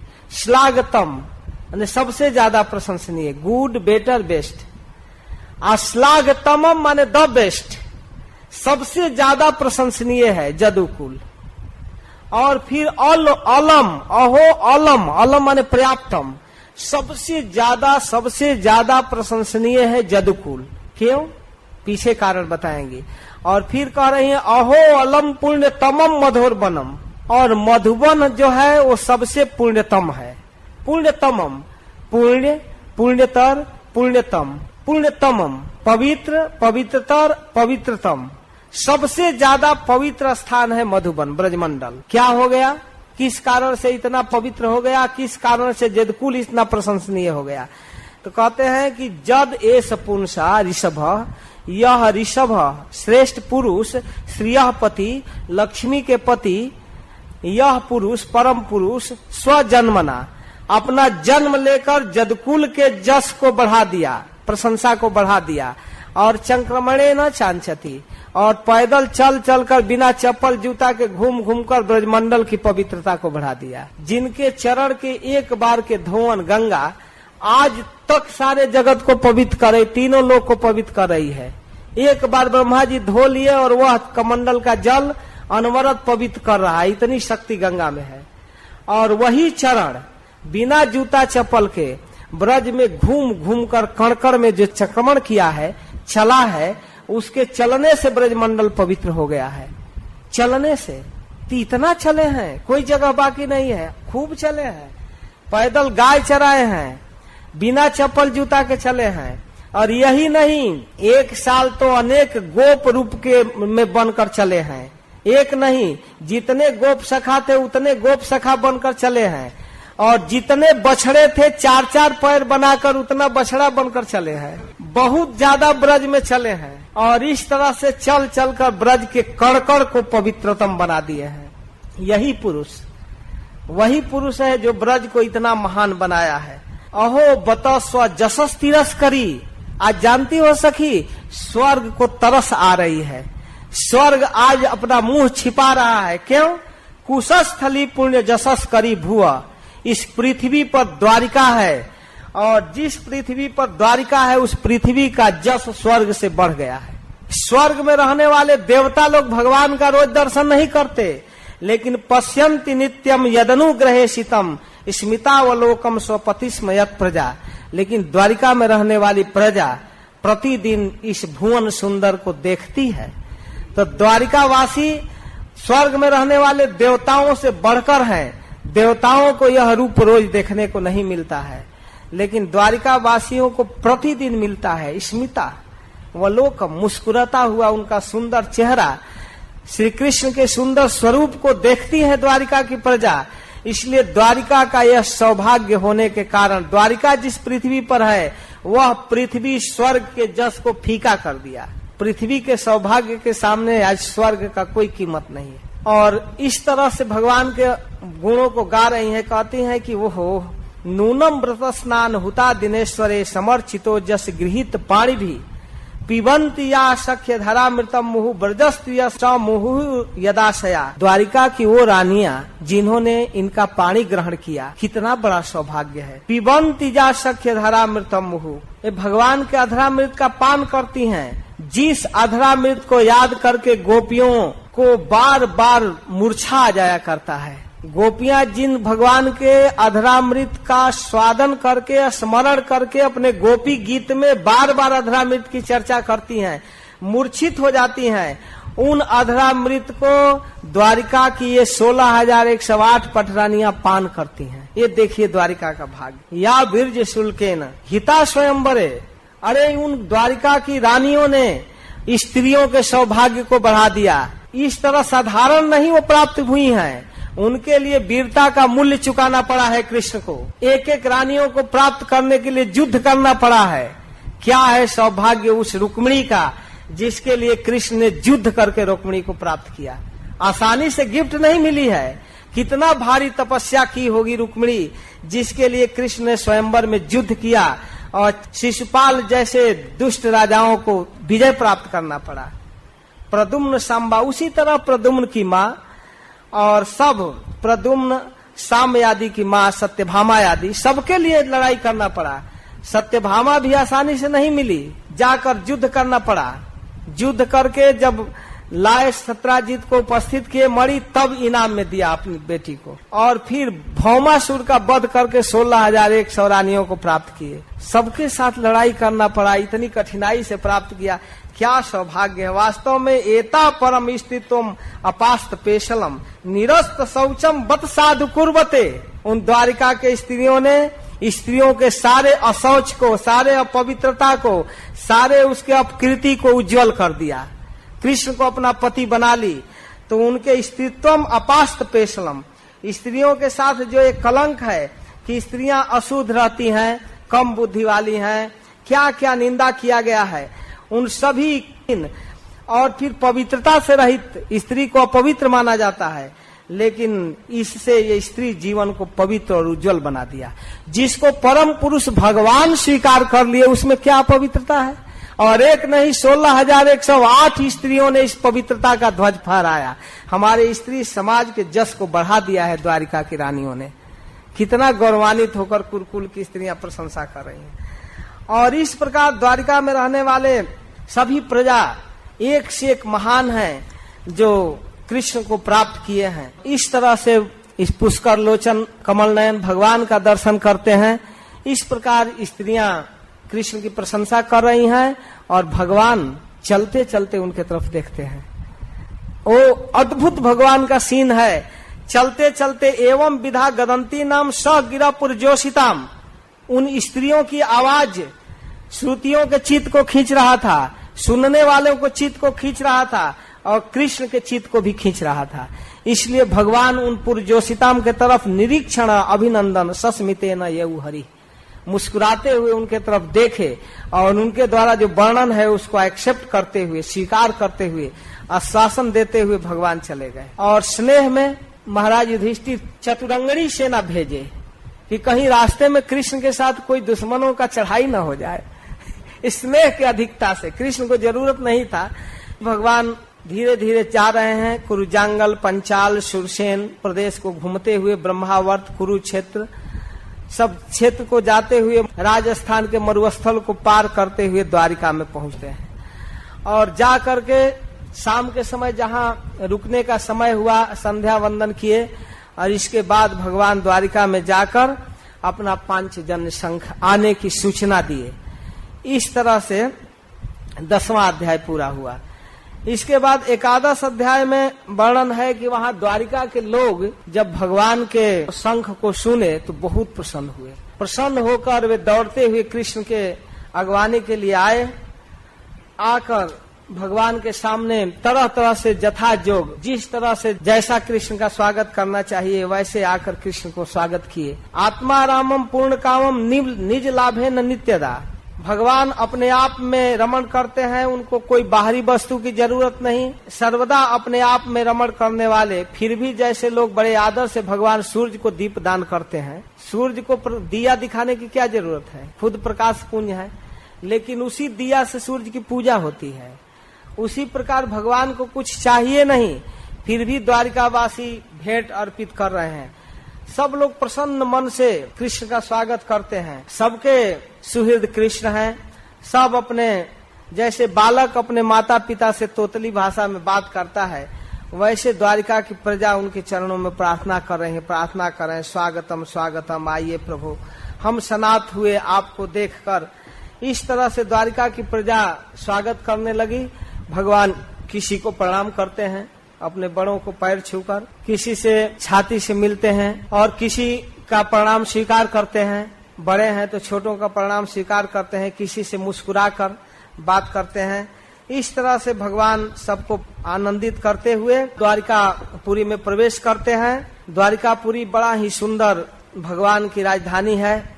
वहाँ सब जगह सजाया गया है भगवान के स्वागत के लिए। आने की सूचना मिल गई थी। सब जगह सुंदर पुष्प से, फल से, अंकुर से, जल से कलश रखा हुआ है।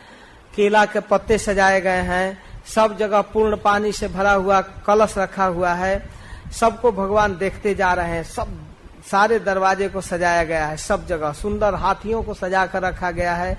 खूब सुंदर वर्णन है। भगवान सबसे पहले अपने माता पिता के महल में प्रवेश किए। बहुत दिन के बाद लौटे हैं तो सीधे पत्नी के महल में नहीं जाते हैं, माता पिता के महल में जाते हैं। बड़े आनंद से देवकी और अपनी समस्त माताओं के चरणों में प्रणाम करते हैं। माताएं उनको गोद में लगाती हैं। स्नेह के कारण माताओं के हृदय भर जाता है, उनके स्तन में दूध आ जाता है। ताप पुत्रम अंकमारोप्य स्नेह स्नूत पयोधरा। जब गोद में लेती है अपने प्रियतम पुत्र को देवकी रोहिणी आदि, तो जब ही गोद में ली ते उनके स्तन से दूध आ गया। हर्ष विह्वलितात्मानम शिशु नेत्र चई जलई। दूध स्तन से चू रहा है और आंख से आंसू। कृष्ण का अभिषेक करा दी। इतना आंसू गिरने लगा कि अभिषेक हो गया। इस प्रकार अभिषेक करने लगी। तब अथा विशद स्वभवनम। इसके बाद भगवान माता पिता से मिलकर तब अपने भवन में जाते हैं। सर्व कामम अनुत्तमम। सभी प्रकार की सामग्रियों से उत्तम भवन। प्रसादा जत्न पत्नी नाम सहस्त्राणी च षोडश। अब भगवान एक बार में ही, बारी बारी से जाने में तो महीनों लग जाएगा, एक बार में ही 16,108 रूप धारण करके सभी महल में एक साथ घुस गए। ये नहीं कि अब आज इनके यहाँ कल उनके यहाँ, इस तरह तो बहुत विलम्ब होगा। तो ये तो भगवान है। एक साथ यत्र पत्नी नाम सहस्त्राणी च षोडश, 16,108 पत्नियों के भवन में प्रवेश किए और पत्नियां उनको प्राप्त करके एकदम संकोच में हो गईं। अहो मेरे प्राणनाथ बहुत दिनों के बाद आए हैं। बड़े आनंद से अपने निकट देखकर एकाएक उठकर खड़ी हुई और उन्होंने केवल आसन ही नहीं बल्कि सारे नियमों का त्याग कर दिया जिन्हें वे प्रवास काल में धारण की थी। पति सामने नहीं रहने पर जो श्रृंगार आदि नहीं करती, वो सबको छोड़कर उस समय उनके सामने लज्जा छा गई। अभी बढ़िया से तैयार नहीं हो पाई थी, संकोच हो गया और भगवान को देख करके अपने आंसू को नहीं रोक पाई। उनके बहुत संकोच हो रहा था, लेकिन विवशता बस उनके आंसू गिर ही रहे थे अपने प्रियतम को देखकर। फिर भी जिनको कभी छोड़ना नहीं चाहती, लक्ष्मी जिनके चरणों को छोड़ना नहीं चाहती, वह भगवान आए हैं और भगवान को प्राप्त करके सभी बहुत प्रसन्न हैं। साक्षात परमेश्वर अपनी लीला से इस मनुष्य रूप में आए हैं और सहस्रों रमणियों में रमण करते हैं। साधारण पुरुष की तरह मिलते हैं। लेकिन सूत गोस्वामी एक अद्भुत बात कहते हैं कि उद्दाम भाव पिशुना मलवल गुहास वीणावलोक निहतो मदनो पिजासाम सम्मूह्य चापम अजहात प्रमदो तमास्ता जसेन्द्रियम विमथितुम कुहकई न शेखु। करें इस प्रकार जिनकी निर्मल और मधुर हंसी उनके हृदय के उन्मुक्त भावों को सूचित करने वाली थी। वो स्त्रियां इतनी सुंदर मुस्कुराती थी, सुंदरी थी। उनके सौंदर्य का वर्णन भागवत में रह रहकर वर्णन है। रुक्मिणी जी के सौंदर्य का वर्णन है कि जिस समय वो देवी पूजन के लिए गई थी और कृष्ण के आने का सूचना मिल चुका था, एकदम उचित समय का इंतजार कर रही थी कि अब प्रियतम आएंगे और मुझको हरण करेंगे। गांव से बाहर देवी मंदिर में निकली हैं, तो पूजन करके जब निकलती हैं तो उस समय अपने घूंघट को थोड़ा सा हटा करके अपने प्रियतम को देखना चाहती हैं, किधर है, आगे पीछे इधर उधर देख रही हैं। और उस थोड़ा सा घूंघट हटाने से वहां जो राजा उपस्थित हैं, जो शिशुपाल के तरफ से रुक्मिणी की रक्षा के लिए लोग खड़े हैं, उन राजाओं की दृष्टि जब रुक्मिणी के सौंदर्य पर पड़ा, मुख पर, बेहोश होकर गिर पड़े। उनके हाथ का हथियार छूट पड़ा, वो धरती पर गिर पड़े। एकदम मैदान खाली हो गया और भगवान आए और रुक्मिणी को रथ पर बैठा लिए। युद्ध नहीं करना पड़ा, ये है रुक्मिणी के सौंदर्य का वर्णन। इस तरह से अपने उद्दाम भाव, अपने सुंदर मधुर मुस्कान, अपनी लजीली चितवन, विश्व विजयी कामदेव भी अपने धनुष को छोड़ देता है, गिर जाता है। वे कमनीय कामनी स्त्रियां, कामनियां अपने काम विलास से जिनके मन में कभी क्षोभ पैदा नहीं कर पाई, उन असंग भगवान कृष्ण को संसारिक लोग अपने समान समझने हैं। हाँ, ये इनकी मूर्खता, धिक्कार है। सुत गोस्वामी कहते हैं, जसेन्द्रियम विमथितुम कुहकई न सेकु। इतना सौंदर्य, इतना हाव भाव, इतनी सुंदर मधुर मुस्कान और क्या, लेकिन कृष्ण के चित्त को नहीं खींच पाई वो स्त्रियां। वो तो तरसती रह गई कि वास्तव में गोपियों ने क्या किया है कि आज भी राधा, ललिता, विशाखा को भूल नहीं पा रहे हैं। संबोधन रुक्मिणी को करना है तो राधे करते हैं। वो तो तरसती रह गई कि गोपियों ने क्या किया है इनके साथ। उनको यह विश्वास नहीं हुआ कि कृष्ण हमारे रूप से, हमारे व्यवहार से संतुष्ट है। नहीं शोभित कर पाई कृष्ण के चित्त को। सूत गोस्वामी अपने कथा कहते हुए कहते हैं कि ऐसे हैं भगवान अकाम, कोई कामना नहीं, रहते हैं अपने नित्य पत्नियों के साथ विहार करते हैं, लेकिन भगवान आसक्त नहीं है। तम में निरे बला मूढ़ा स्त्रीणम चानुव्रतो रह अप्रमाण विदो भर्तुर ईश्वरम मतयो यथा। तो इस प्रकार मूढ़ स्त्रियां कृष्ण को एकांत सेवी स्त्री परायण समझ बैठी थी, भगवान के ऐश्वर्य को नहीं जानती थी। उनको कभी कभी भ्रम हो जाता था, लेकिन भगवान असंग है। इस प्रकार की कथा कहकर फिर महाराज परीक्षित के जन्म की कथा कहते हैं। महाराज परीक्षित की जन्म की कथा कहते हुए सूत गोस्वामी कहते हैं कि महाराज युधिष्ठिर बड़ा ही सुंदर शासन कर रहे थे। उनके शासन में किसी प्रकार की कोई कमी नहीं थी। शौनक जी का एक प्रश्न है कि जो अत्यंत तेजस्वी ब्रह्मास्त्र चलाया गया था अश्वत्थामा के द्वारा, उत्तरा का गर्भ नष्ट नहीं हुआ, जीवित हो गया, तो उस गर्भ से पैदा हुआ वो परीक्षित, जिनको सुखदेव गोस्वामी उपदेश करेंगे, उनके जन्म की कथा सुनना चाहते हैं। कहते हैं कि हाँ, उस कथा को तो कहना ही है, उसी की तो भूमिका चल रही है। धर्मराज युधिष्ठिर अपनी प्रजा का पालन कर रहे थे, बहुत सुंदर। उस समय बड़े बड़े यज्ञ किए कृष्ण की प्रसन्नता के लिए।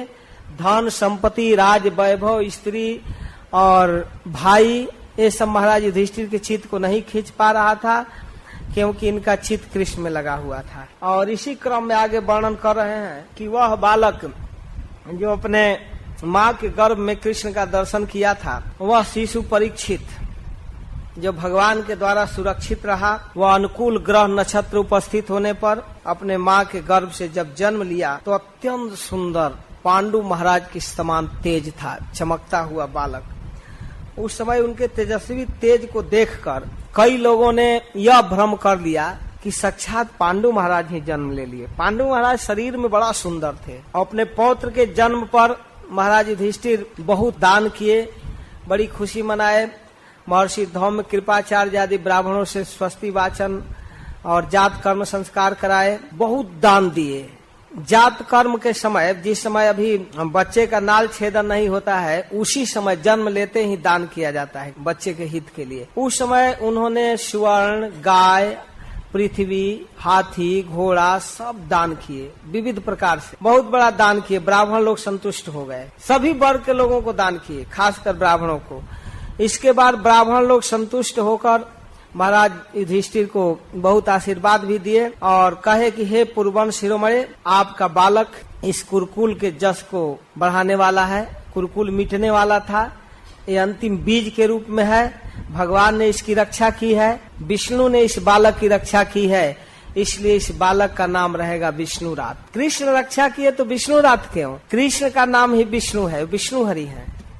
विष्णु का अर्थ है सर्वव्यापक, रथ पर भी है, उत्तरा के गर्भ में भी है, सर्वव्यापक, इसलिए विष्णु। तो विष्णु के द्वारा राति इति विष्णुरात, इसका एक नाम होगा विष्णुरात। महाराज युधिष्ठिर जिज्ञासा करने लगे, इसका थोड़ा कुंडली बताइए। तब कहते हैं यह बड़ा तेजस्वी होगा, इक्ष्वाकु के समान महाराज प्रजा का पालन करेगा, दशरथ नंदन राम की तरह तेजस्वी होगा, सत प्रतिज्ञ होगा, ब्राह्मण भक्त होगा, यह शिवी महाराज की तरह उदार होगा। सारा गुण एक राजा में है, परीक्षित में। धनुर्धारियों में सहस्त्राबाहु अर्जुन और अपने दादा अर्जुन के समान होगा, दोनों अर्जुन के समान। यह अग्नि के समान तेजस्वी होगा, समुद्र के समान गंभीर होगा, सिंह के समान पराक्रमी होगा, हिमालय की तरह यह अचल होगा अपने सिद्धांत, तितिक्षु होगा, सहनशील होगा, इसमें पितामह ब्रह्मा के समान समता रहेगी, भगवान शंकर के समान कृपालु होगा, आशुतोष होगा, आश्रय देने वाले में भगवान विष्णु के समान होगा। सारे ब्रह्मा विष्णु के गुण इसी में है। समस्त सद्गुणों को धारण करने वाला कृष्ण के समान होगा, अरंती देव के समान उदार होगा, महाराज जजाति की तरह धार्मिक होगा, धैर्य में बलि महाराज के समान होगा और निष्ठा में कृष्ण भक्ति में प्रहलाद महाराज के समान होगा। इस तरह से यह राजर्षि सब तरह से सर्वश्रेष्ठ गुणों से संपन्न होगा।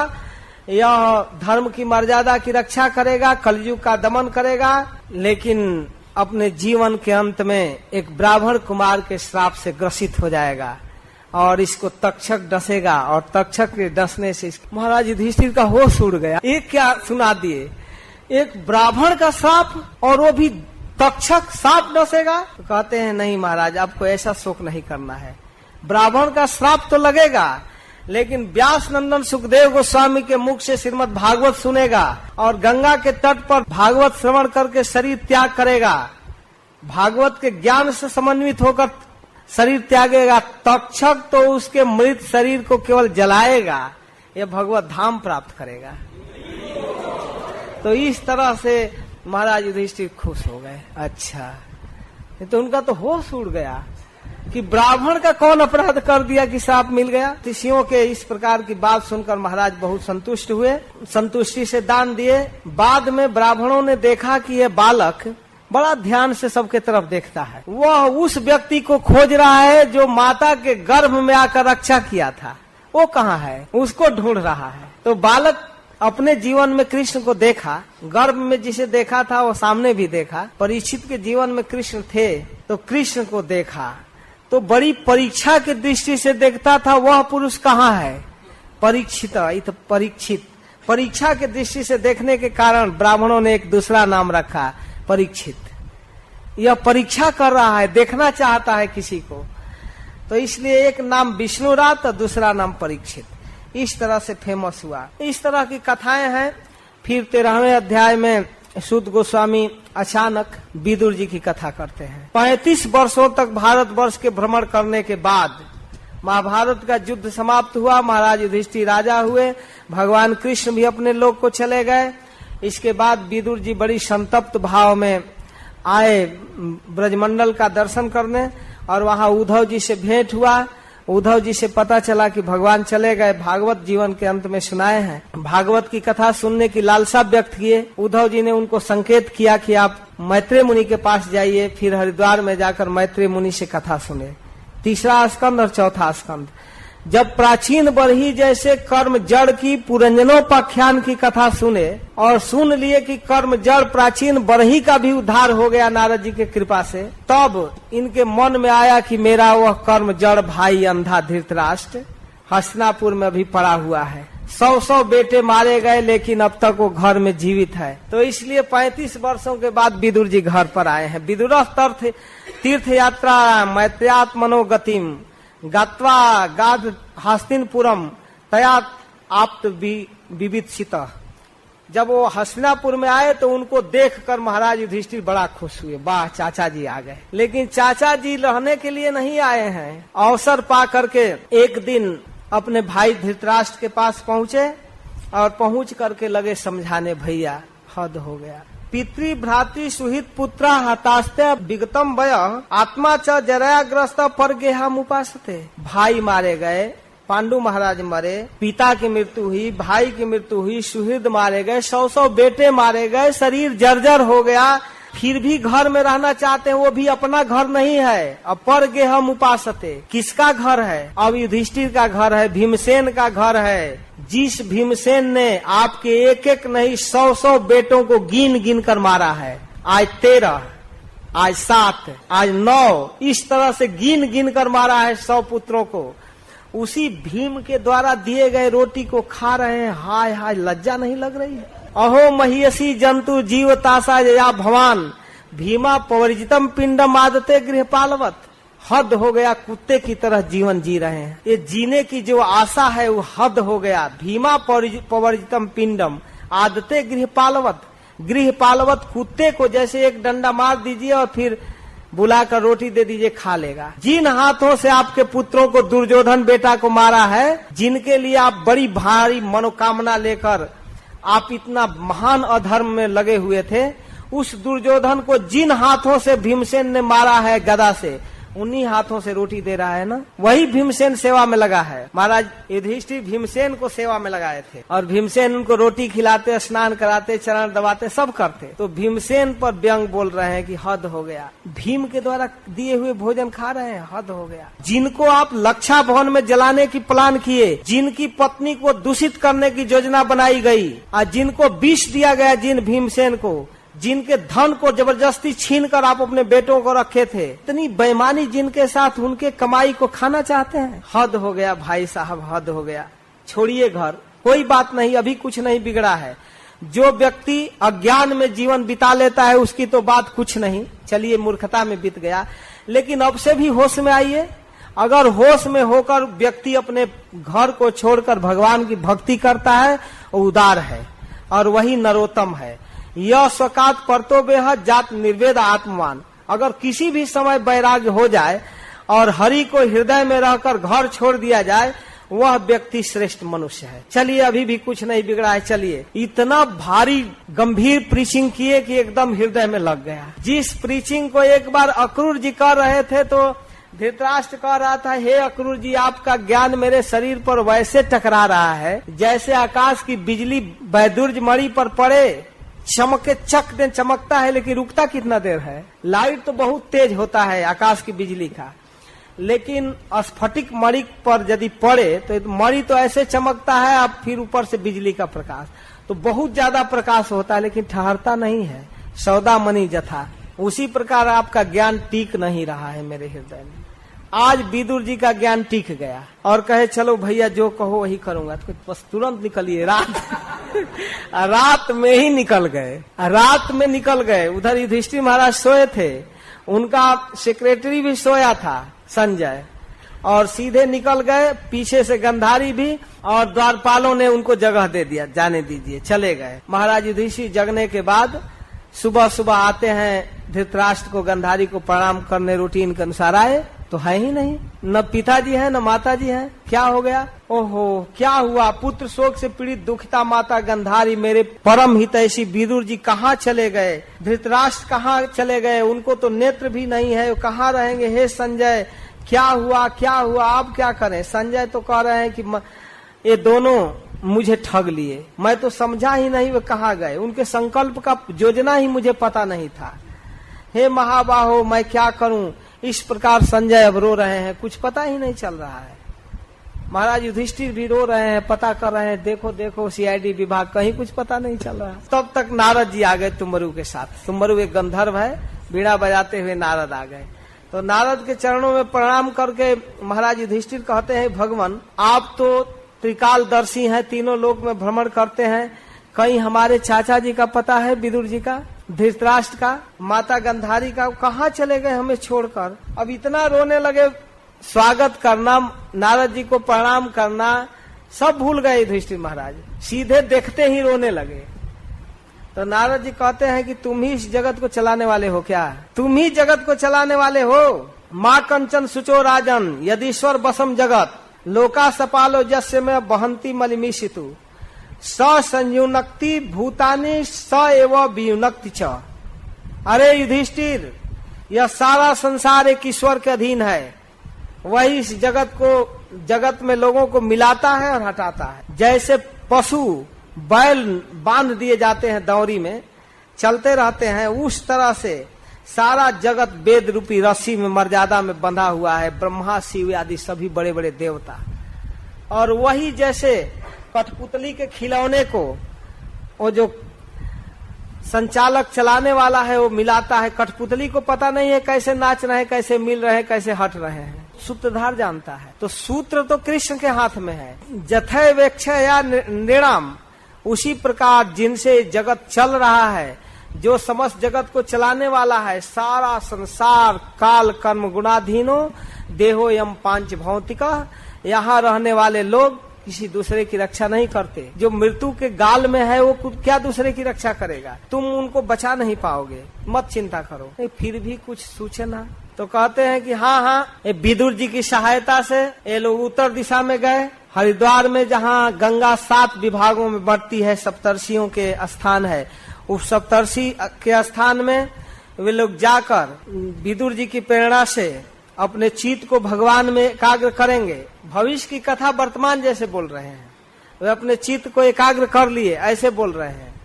वर्तमान को भविष्य को खींच करके वर्तमान में लाकर देवर्षि नारद बोल रहे हैं। होगा 7 दिन बाद, लेकिन कह रहे हैं कि अपने चित्त को भगवान में लगा करके और आसन को जीत करके ऐसे बैठ गए धृतराष्ट्र जैसे ठूंठ वृक्ष हो, जिस पर पत्ता वत्ता डाढ़ न हो, एकदम हिलता न हो, और अपने सारे बुद्धि को, मन को, इंद्रियों की वृत्ति को भगवान के स्वरूप में लगा करके एकदम स्थिर भाव से स्थिर हो गए। अब तुमको डिस्टर्ब नहीं करना चाहिए, उधर नहीं जाना चाहिए। और आज के 7वें दिन भगवत चिंतन करते हुए उनके उस शरीर से तेज निकलेगा अग्नि, अलग से आग नहीं लगाना पड़ेगा, और वो शरीर जलकर भस्म हो जाएगा। वो माता जी गंधारी, उनको लाऊंगा, ना, उनके लिए चिंता नहीं करना है। गंधारी भी अपने पति का अनुगमन करते हुए उसी आग में प्रवेश करेगी और वो भी भगवत धाम प्राप्त। और तो चाचा जी को लाऊंगा, कहते चाचा जी तो उनको लगा करके तीर्थ यात्रा में चले गए, चाचा जी वहां नहीं है, तुम उनके लिए चिंता मत करो, तुम्हारे राज वैभव और मंत्री पद संभालने नहीं आएंगे, वो चले गए और तीर्थ सेवन करते हैं, करेंगे, उनके विषय में भी आएगी कथा। तो इस प्रकार कहकर देवर्षि नारद तुमरु के साथ बीड़ा बजाते हुए चले गए। महाराज युधिष्ठिर को सांत्वना दे। लेकिन अब दूसरी घटना है कि अर्जुन को भेज दिया गया है द्वारिका कृष्ण के समाचार के लिए। अर्जुन द्वारिका गया है, 5 महीना बीत गया है, द्वारिका से आया नहीं अर्जुन, कोई सूचना नहीं, क्या हो रहा है कुछ पता नहीं चल रहा है। अर्जुन इतना विलंब क्यों लगाया, अब तक कोई पत्र भी नहीं भेजा, हो क्या रहा है। नारद जी अपने प्रवचन में यह भी कह चुके थे कि तुम ज्यादा चिंता मत करो, इस जगत को अपने ढंग से चलने दो, अभी तुम अपने पिता धृतराष्ट्र के और विदुर की चिंता कर रहे हो, कुछ ही दिनों में संवाद मिलने वाला है कि तुम्हारे परम प्रिय कृष्ण भी इस पृथ्वी को छोड़कर चले गए, अभी संवाद मिलने वाला है। हालांकि देखिए नारद जी की कुशलता, कह नहीं रहे हैं कि छोड़कर चले गए, और भगवान कब के गए हैं, विदुर जी को वृंदावन में पता चल गया है, आकर हरिद्वार में कथा सुने, इसके बाद आए हस्तिनापुर, फिर भी बताए नहीं। जो अपने आप दुखद समाचार मिलने वाला है उसको जल्दी क्यों दुखी करें। इसलिए विदुर जी केवल धृतराष्ट्र को निकालने के लिए रहे, लेकिन युधिष्ठिर को सूचित नहीं किए कि कृष्ण चले गए। और अर्जुन 5 महीना पहले का गया है, कोई सूचना ही नहीं दे रहा है, आया ही नहीं। इधर नारद जी संकेत तो कर गए कि भगवान भी चले जाएंगे, तुम अभी विदुर के या धृतराष्ट्र के चक्कर में मत पड़ो। अब तो ये घटना तो हो गई। अब युधिष्ठिर महाराज भीमसेन को बुलाए और कहने लगे कि अर्जुन द्वारिका गया है, इतना दिन हो गया अभी तक नहीं आया, 7 महीना बीत गया, 5 महीना मैं कह रहा था, सॉरी 7 महीना, अब तक पता नहीं चला। गता सप्ताह धुना मासा भीमसेन तवानुज, हे भीमसेन तुम्हारा छोटा भाई अर्जुन नायाति कस्वा है तो नाहम वेदमन अम जसा, मैं क्या बतलाऊं समझ में नहीं आ रहा है, ठीक मैं नहीं समझ पा रहा हूँ कि कारण क्या है, क्यों नहीं आ रहा है। ये संपत्ति, राज, वैभव, स्त्री, जस, प्रतिष्ठा जो कुछ है न भीमसेन कृष्ण की कृपा से है। ये तो क्षण क्षण में रियलाइज करते थे महाराज युधिष्ठिर। क्या कहा जाए, हमारा मन नहीं लग रहा है, हमको केवल अपशकुन दिखाई दे रहा है, बार बार हमारी बाएं जांघें, भुजाएं और आंख फड़क रही है, हृदय धड़क रहा है। मैं क्या बताऊं, ये मुंह में आग निकालते हुए ये सियार सूरज के ओर मुख करके सुबह सुबह फेंका रहे, बोल रहे हैं, आवाज कर रहे हैं। कुत्ता बिल्कुल निर्भय चल रहे हैं और ये गधे आदि पशु मेरे बाएं तरफ से चलते हैं। क्या करें, बुरे पशु दाहिने करके चलते हैं और गाय आदि बाएं करके चलती हैं। बड़ा बुरा दिन आ गया, सब जगह अपशकुन दिखाई दे रहा है, मूर्तियों में आंसू गिर रहा है, गायें गौशाला में रो रही हैं, बादल में गर्जन बहुत है, लगता है बादल खून बरस रहा है, सूरज की प्रभा देखो फीकी पड़ गई है आकाश परस्पर ग्रहों से नक्षत्रों से टकरा रहे हैं, इस नदी नद चारों तरफ क्षुब्ध, मेरा मन बड़ा कांप रहा है, बहुत शोक में है। अरे समझ में नहीं आ रहा है भीमसेन क्या बोले। भीमसेन चुपचाप सुन रहे हैं। कहते हैं भीमसेन देखो, मुझको लगता है ना कि देवर्षि नारद का किया हुआ संकेत पूरा हो गया। ये पृथ्वी जो सौभाग्यशाली हो विधवा हो गई। अब पृथ्वी के सुहाग जो है मांग का सिंदूर कृष्ण के चरण, वो भागहीना भूमि भगवान के ध्वजा वज्र अंकुश आदि विलक्षण चिन्हों से युक्त चरण चिन्ह को खो चुकी है। हमको ऐसा लग रहा है। तब तक पता चला कि अर्जुन आ गया। अर्जुन आ गया तो महाराज युधिष्ठिर को थोड़ी प्रसन्नता हुई, अर्जुन आ गया। लेकिन अर्जुन इतना आतुर है, इतना आतुर है, इतना रो रहा है कि महाराज कभी वैसा अर्जुन को देखे नहीं थे। उनके कमल जैसे नेत्रों से अजस्र अश्रु गिर रहा है और घबराकर महाराज युधिष्ठिर को प्रणाम करता है। देवर्षि नारद की बात याद करके अर्जुन से महाराज युधिष्ठिर पूछते हैं, क्या भाई क्या हो गया? द्वारिका में सारे संबंधी ठीक से हैं? कृष्ण बलराम ठीक से हैं? जादव लोग ठीक हैं? सुरसेन जी ठीक हैं? वसुदेव ठीक हैं? उनकी पत्नियां रोहिणी देवकी आदि ठीक से हैं? सबको पूछते हैं एक एक नाम रहकर। उनके पुत्र ठीक हैं? देवक जी ठीक हैं? और कृतवर्मा अक्रूर जयंत आदि सब कुशल से हैं ना? और कृष्ण के वीर पुत्र प्रद्युम्न आदि ठीक से हैं? अनिरुद्ध ठीक से है? सबका समाचार पूछते हैं। अरे सब तरह से सुधर्मा सभा में कृष्ण सुख से विराजमान है ना, लेकिन ये रोते जा रहे हैं, रोते जा रहे हैं। अरे कृष्ण अपने पत्नियों के साथ, राज रानियों के साथ कुशल पूर्वक है ना? अरे सबके साथ तुम पहले अपने विषय में बतलाओ, तुम ठीक से हो? तुम्हारा स्वास्थ्य ठीक है ना? कोई मानसिक दैहिक पीड़ा तो नहीं है? क्या हो गया? अरे भाई अर्जुन बताओ तो सही, तुम स्वयं ठीक से हो? तुम मुझे श्रीहीन देख रहे हो भैया, बड़ी रो रहे, बहुत दिनों के बाद आए हो।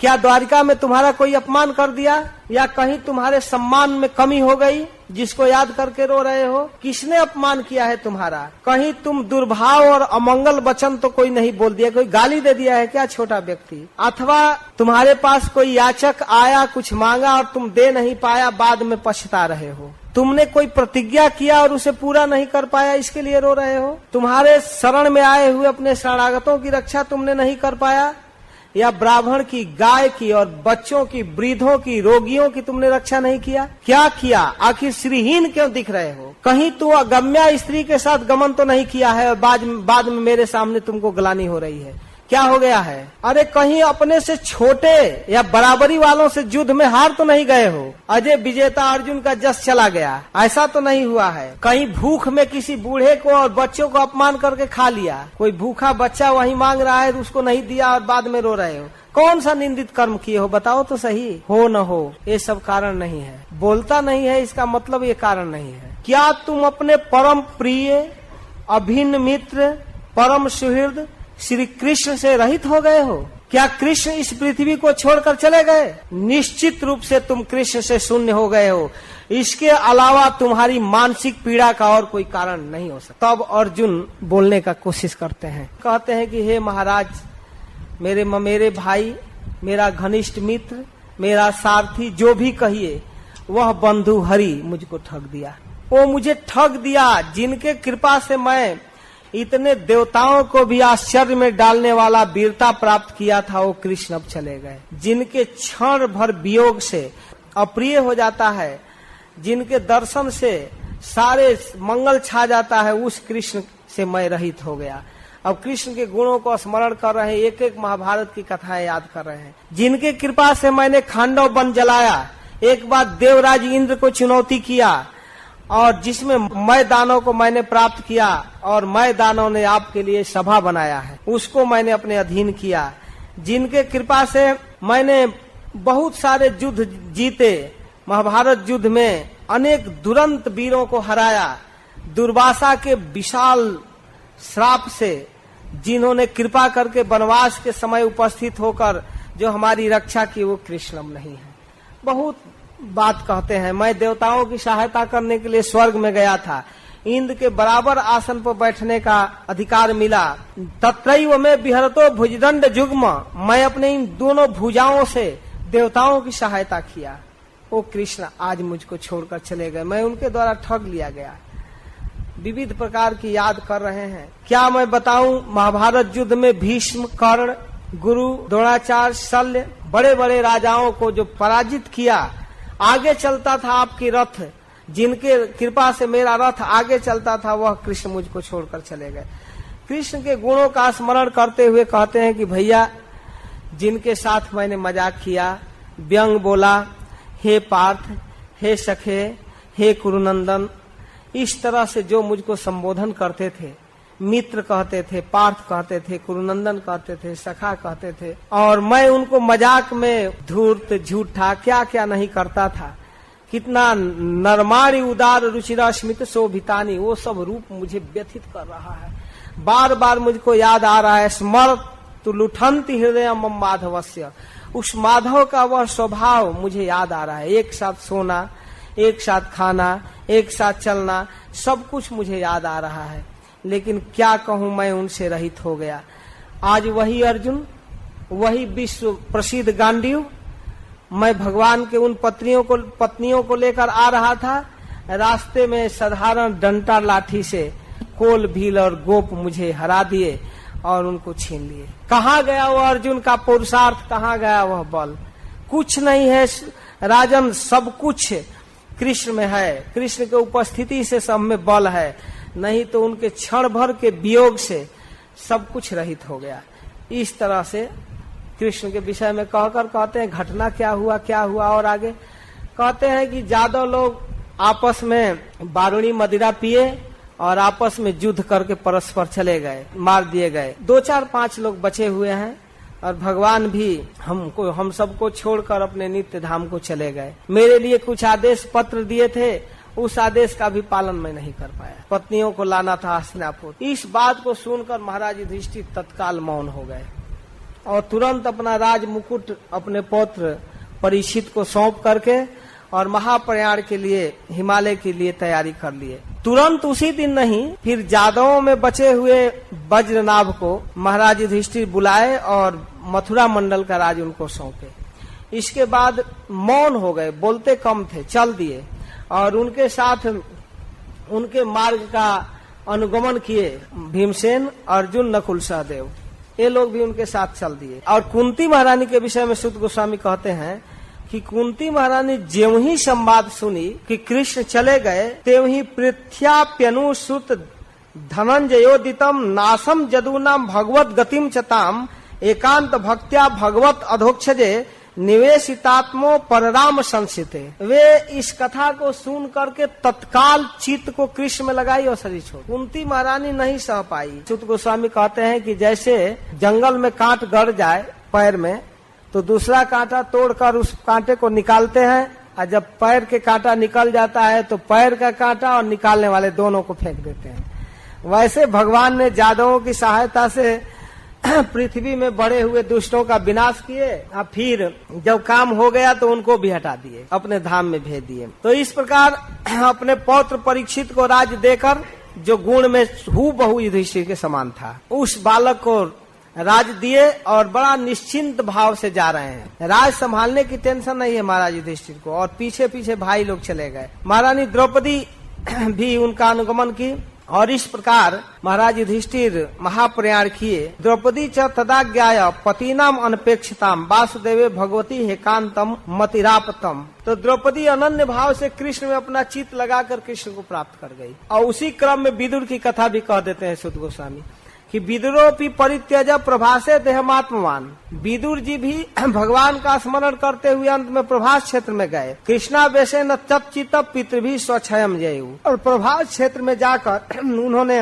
अपने शरीर को त्याग दिया। यह श्रद्धयैतद भगवत प्रियाणाम पांडव सुताना मितिसम प्रयाणम श्रुत्यो यलम स्वस्तैनम पवित्रम लब्ध्वा हरौ भक्ति मुपैति सिद्धिम। इस अध्याय के अंत में कहते हैं कि भगवान के प्यारे पांडवों की इस महाप्रयाण कथा को जो व्यक्ति श्रद्धा से, प्रेम से सुनता है, वह निश्चय ही भगवान की भक्ति प्राप्त करता है।